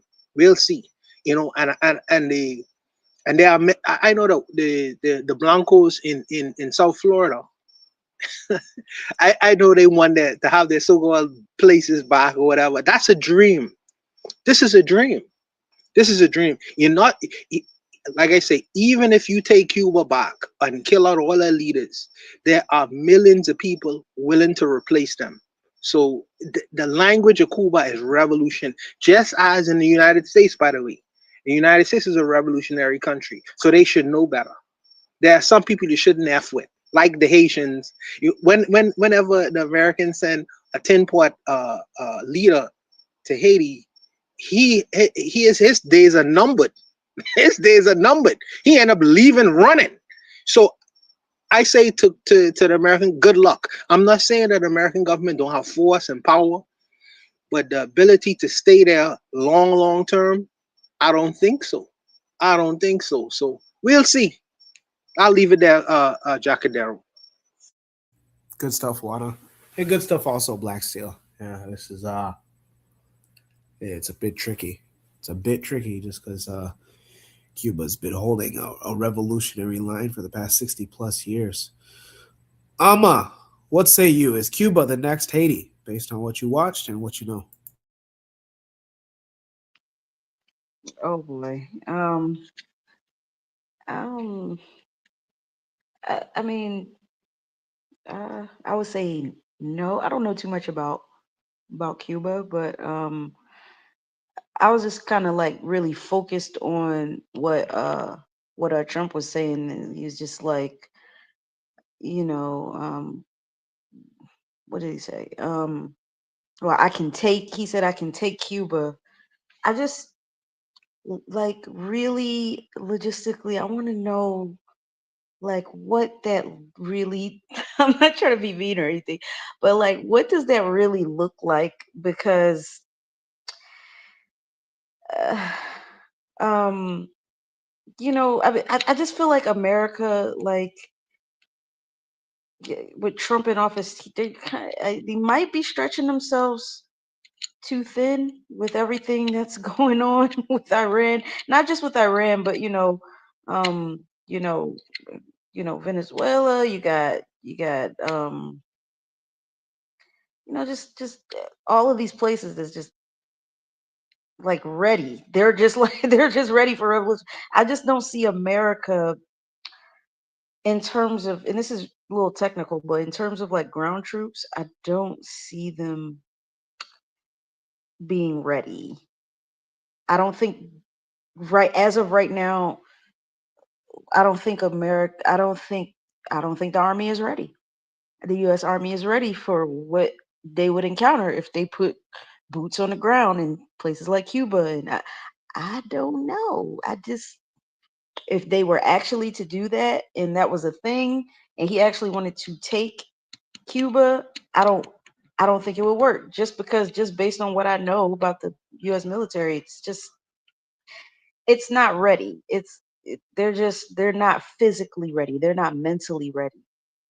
Um I mean, there's a reason the United States Army wanted to change the physical standards. Um, that's the physical standard test that all military people have to pass, all Army people have to pass in order to get in. You got so many, because you got so many people that they're I, they're just I don't even know how else to say it. It's just keep it simple. They just not ready. They're They're not ready. transgenders. They're not at all. They're not ready. Because when I was in, I'm like, when I was in, I'm active duty. I'm like, yo, these people can't even pass. They can't even pass a run. They can't pass a push up. They can't pass the sit up. Like, how they going? These reserve units, they're not ready. They're not. My reserve unit, I'm running circles around them, and I'm barely training, and I'm no, they're not ready.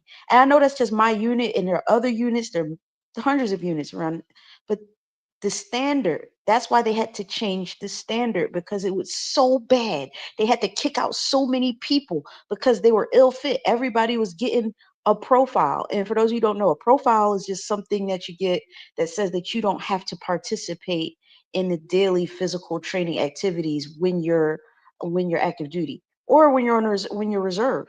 So I think they got kind of lazy, and that's why they had to change the standards. But that's important, because if you're not physically fit, you're not ready. You're not ready to go overseas. You're not ready to go anywhere.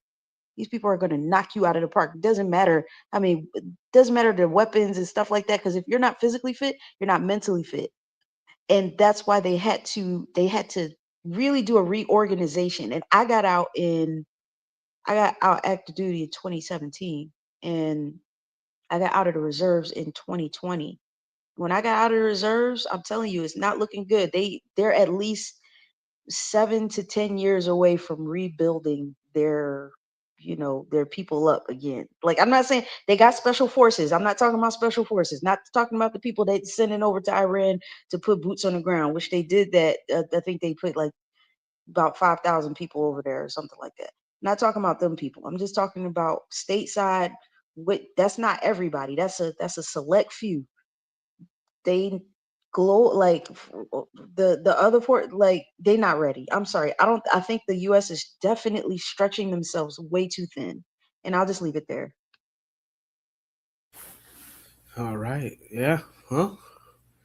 Yeah. Some of these. I also have somebody that know somebody that was in the Air Force, I believe, and he said he wasn't even trying, and he was already setting records when it came to when it came to pull-ups in the running test. Last person. I can. What say you? Is Cuba the next Haiti? Hey man, I'm keeping my fingers crossed. For Iran, they're 3 weeks in. U.S. is confronted with losing $1 billion per day. You feel me? In expenditure. So I think that Iran is holding out good, and I think that's what gonna defeat America. It's not really like force. It's just to hold hold, especially, that's why you see they sending those troops, because they think they can hold the straits. You feel me? So I hope Iran can prevent that, because I think that the United States need payback for what they're doing to Cuba. I think they need payback. I think they need to fall, just like how they're working on Cuba, or they have made Cuba fall. You feel me? I think they need to fall also. I have no sympathy for for um for the big boss. No sympathy. I'm telling you. Hey, I got ain't you a conservative brother? And you're like a Republican brother. Are you talking like this, man? No. Hey, listen. I actually don't have a side. But I would never vote with the faggots. You feel me?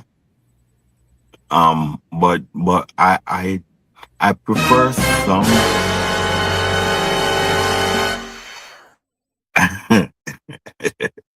You feel me? But I prefer a lot of. I think black people should be more conservative for blackness, for their skin and their hair. If you mean in defense of their skin and hair, I think black people need to be more conservative. If you mean, I think black people need to be more rigid, just like conservatives are, in terms of we need to take back some stuff too. You feel me? I think they're setting an example to show the democratic Africans that y'all playing a little game, and y'all think they playing games, and they not playing no games. You feel me? So they're showing you that we need to take back Morocco, Tunisia, Algeria, Egypt, Libya, and Mauritania. It's showing you that we Africans, black Africans, need those lands. You feel me? For our people. So I wish they lose and financially fall for Cuba to get some release. You feel me? I think Jamaica and the rest of the Caribbean should try to make some type of secret pipeline to Cuba, where they can get oil and diesel and gas to restart their shit. But that's out of reality. I wish that why Russia get through, feel me, and because I am sorry for them. I really feel real bad about Cuba. But black people is the target. Black people is the target. You feel me? In Cuba, in terms of if the United States take control of Cuba, what they're gonna do is put their businesses in and have us black people at the bottom. You feel me? So I don't want America to win this war that they're in, because if they win this war, right now, this war, a, a lot of Sudanese people is getting a release. Is getting a relief, because our both slave masters, have always been on a team, and we think they're not together. But the Islam and Christianity is working together against black people. You feel me? It's a whole conspiracy.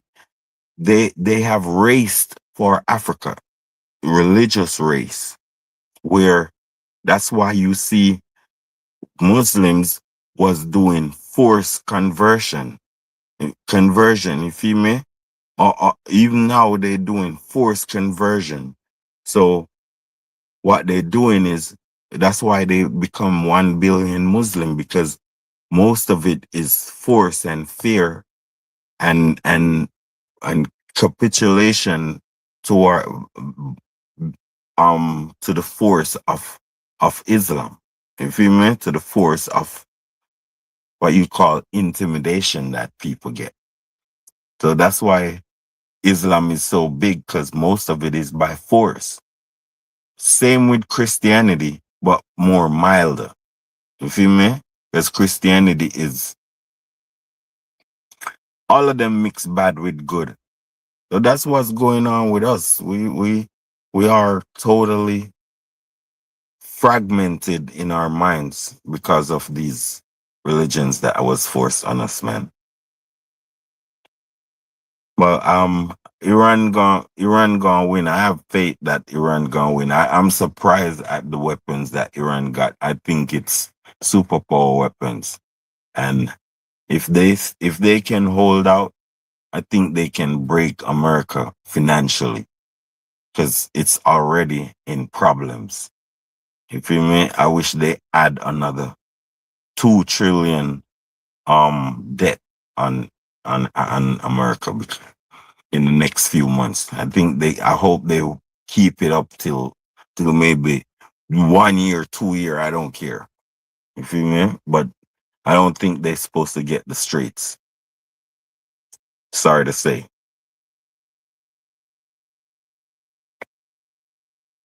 And Guana, I'm not on Democrat. I'm not on Republican side.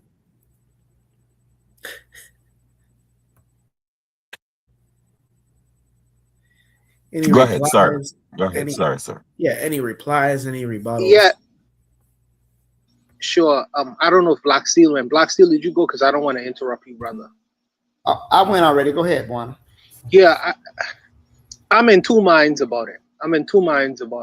You know, as far as Iran is concerned, because I can't bring up Iran. And the only thing I would say to that is the Caribbean. Let me speak about the Bahamas. We're already paying $5 a gallon, brother. So since we buy from the United States, that means the price of oil going up. So we could be paying $10 while they were paying $5 for gas in America. Yeah, it could really hurt us very badly, bro. And I understand, you know, you can't invade an independent country. You can't unalive the children of that country. My heart goes out to them. And it's true. I feel some way about that. You have to fight for your country. But the indirect results of that is, you know, we getting a beating right now. And now, since the price of products going up, because the Strait of if America can't access the Strait of Hormuz, right, they have to find another way. So that means the price of everything going up in the United States. We buy. Well, let me finish. Like one, we buy from the United States. So now, whatever you all purchasing for one cost, we paying double for it, brother. It's the third world, so we could take a big time looking. Guana, watch this. Watch this. It's like this. Your slave master house is burning. You prefer, just because you get in dinner and breakfast and stuff to go work, you want to go help him. I hear that. No, I hear that. Yeah, I'm looking for dry. I'm gonna look for dry grass to see if I can light something some more. You feel me? So what's going on? That's how I look at it. I don't care how I'm suffering. I don't care none of that. We in the plantation. I'm not gonna forget. It's unless we forget and think that, because I know you, as I said, I know you got yachts and all that. You feel I me? appreciate that, but I did. Over there in Bahamas, you feel me? On the white sand. But listen, bro, boss man, we not the power. We not white people living better than you in Bahamas and accessing better places than you in Bahamas. You feel me? Same with me in Jamaica. White people get better life, all that. I'm tired of that type of stuff. I'm tired of it. I want somebody to fall. You feel me? If I'm even there and I gotta suffer a little bit, I want them to fall. I even want to watch them goddamn fall, dude. It's 500 years of us under this bitch. Feel me? And the wickedness they are doing in front of us. You feel me? Imagine what they look. Imagine all the women that is living in darkness in Cuba. Where are the women that love women so much and fighting for all this woman stuff? Don't they see women suffering over there? You feel me? It's like our morals are like total disoriented. I don't care about America. I don't. If the light goes off, fine. So what? I want them to feel exactly what Cuba is feeling. I want them to feel if I could do it, I would do it too. But I want them to feel exactly that, because that shit is real powerless and spiteful. Feel me? That shit is very, very spiteful and very, very what you'd call inhumane. You feel me? And people should pay for this shit, man. People should pay for this shit. And that's why I'm telling you, they all a lot of them even close to white. And you treating them like that. You feel me? Hey, man, we have to focus on what really benefits Africa. We don't come from America. We don't have to stay in America. We don't have to be here. This is not where we come from. We come from Africa. And if we think that way, then we know that we don't have to be here with them. You feel me? We got milk and honey land. We got the land of milk and honey right in Africa. The land of gold. The land where all civilization got rich off. The Africa is the reason why America is rich and Europe is rich. That's the only reason why, and by extension, China is rich. All of them out of Africa. You feel me? All of them. So we need to understand that, and that's where our destination is. We're not supposed to be here. Start getting sorry for America when she falling. Feel me? That's why with this love and this loyalty that we hear of FBA them and all that, it gonna be sad for them when this bitch fuck up. You feel me? Because you're destroying your roots and walking on some other road. You feel me? But that's the end of my rant. I appreciate you. I can. Anybody else? Black Steel, Buana, any last remarks here before we close out the show with some shout outs? No, Icon made a legitimate point. You know, if the plantation is burning, you're supposed to help the plantation burn. It's indirect consequences. But I understand what he's saying. I understand what he's saying. And like I said, this is the reason why I'm in two minds about it. But I understand his perspective, which boss. is really, yes, boss. Yeah, which is really my perspective. However, I just have a however to it, and I in two minds about it. But I really do understand his position. I do. And you know why? Hold on before you, Mr. Since you know I live in the belly of this beast, right?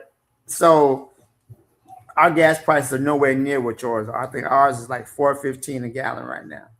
And truth be told, this is a wound that America deserves. That they deserve to get a bloody nose. I believe that this situation has gone on too long, and I feel that the American people are too asleep and they're not paying enough attention to what's going on in the world. The biggest thing they're concerned about is gas prices. This country has disrespect the sovereignty of other nations.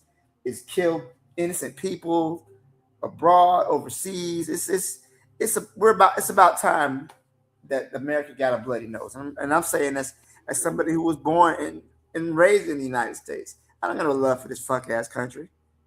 So wait a minute, Block Steel.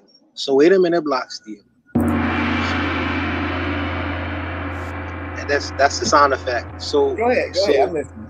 When I don't know if you have kids. So when they start crying and say, "Daddy, the light off, why the light off? Daddy, we can't afford groceries. Daddy, what's going on, Daddy? You know, are you going to tell them about the global perspective? You can tell them about the global perspective of America need to." Well, my children are grown. They both have jobs, right? They're not going to be daddy. They need to pour into this pot as a family. But I don't think that the United States is going to suffer no major blackouts. Here's the thing, man. The United States can exist. We can exist without doing all the shit that we're doing. The problem is that they want full spectrum dominance. They want a unipolar world. They want a world where we jump. When we say jump, every other country in the world asks how high, right? Where the other countries, they want a multipolar world. They want a world where every country has to obey the rule of law, has to obey another country's sovereignty. So if the United States would just leave these people alone, we don't have to worry about, not only will we not have to worry about blackouts, but you guys wouldn't have to worry about blackouts. And I read this with a word about blackouts. The problem is not so much that, we got to do this stuff, but because of the extended overreach and the violence, there's enough room and enough resources for everybody. It's just one greedy country feels the need to control everything and everybody. I glad I get you and Icon. I glad I get you all on page and you all could agree tonight. But I'm just saying that there's unintended consequences of what we talking about. That's why me particularly, I am on the fence. I in two minds about it, because there's going to be a lot of unintended consequences, and I don't know if the brothers and sisters are ready for that. I mean, we talking revolutionary talk right now, but when that become, and I see Koku, cheerleading in the background, I'm saying that when that becomes our absolute reality, and his American children who have not been experiencing blackouts for hours and hours and hours on end, they don't know that lifestyle. He knows. They don't know that lifestyle. I would like to see whether that we hold with our arguments tonight. I would like to see that as a reality. Koku, he would, what he would say to you after that cheerleading comment. That's what he'd say to you, boy. Give you a couple boos. Well, if you guys don't have anything else to say, man, you guys know what time it is, man. It's time for shout outs. It's time for shout outs. So we'll start off with Buana.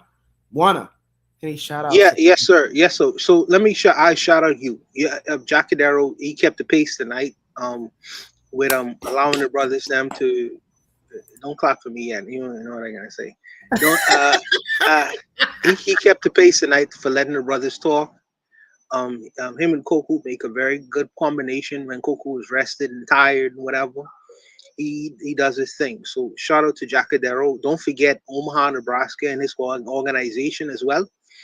And what he does in Omaha, Nebraska. Please, if you have the resources to contribute to what the young brother is doing in Omaha, Nebraska, in terms of assisting Black people with skill sets and different things of that nature. Shout out to Black Steel as well for holding on the fort in terms of South Florida and his teaching and educating the young babies, and the next generation of people. Icon Fire made some very relevant points tonight. I know sometimes Icon can be very wordy, but a shout out to him and much love to Amma, the sister Amma.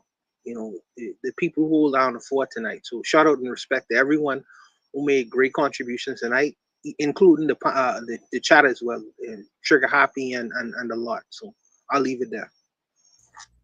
I appreciate it. Buana. Black Steel, what say you? Any shout outs for this week?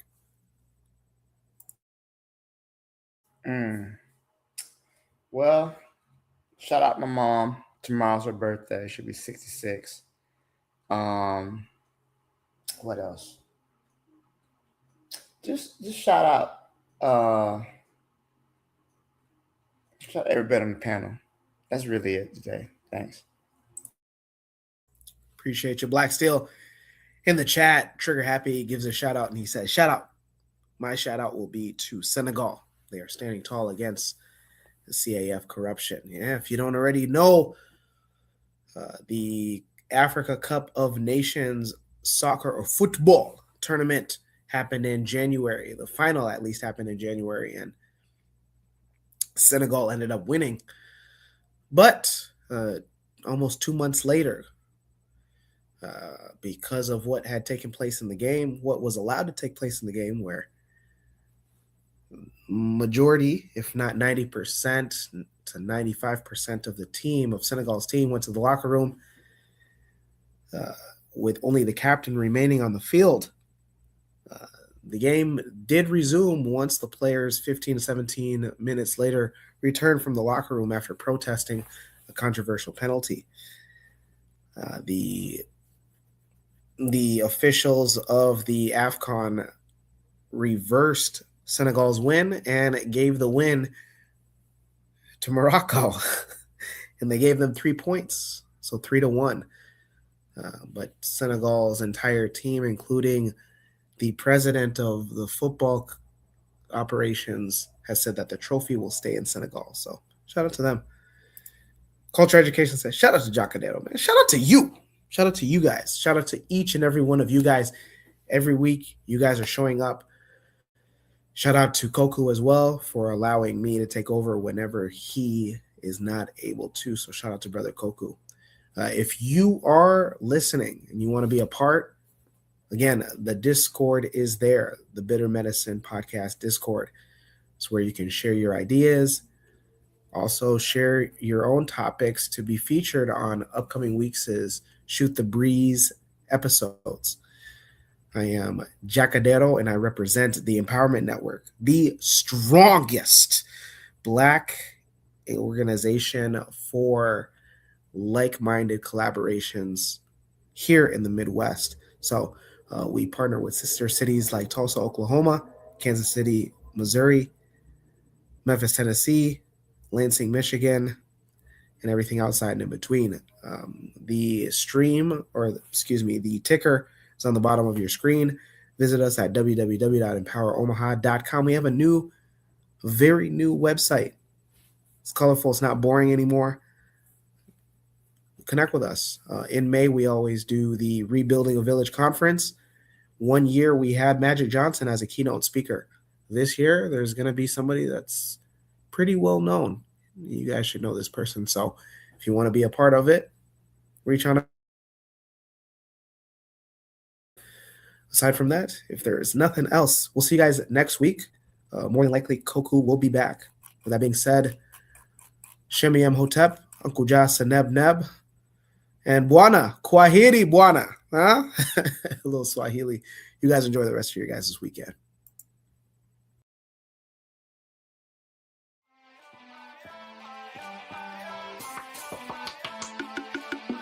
Thanks for listening to the Bitter Medicine Podcast with your host, Koku. If you like what you just heard, we hope you pass along our web address, bittermedicineblogs.com, to your friends and colleagues, and share our show to all your social media. Be sure to check out our archive section on our website for previous podcasts. This has been a KWAZ radio production. Join us next time for another session of the Bitter Medicine Podcast. Follow us on Facebook at Bitter Medicine Show, Twitter, Bitter Meds, Tumblr, Bitter Meds, Instagram, Bitter Medicine.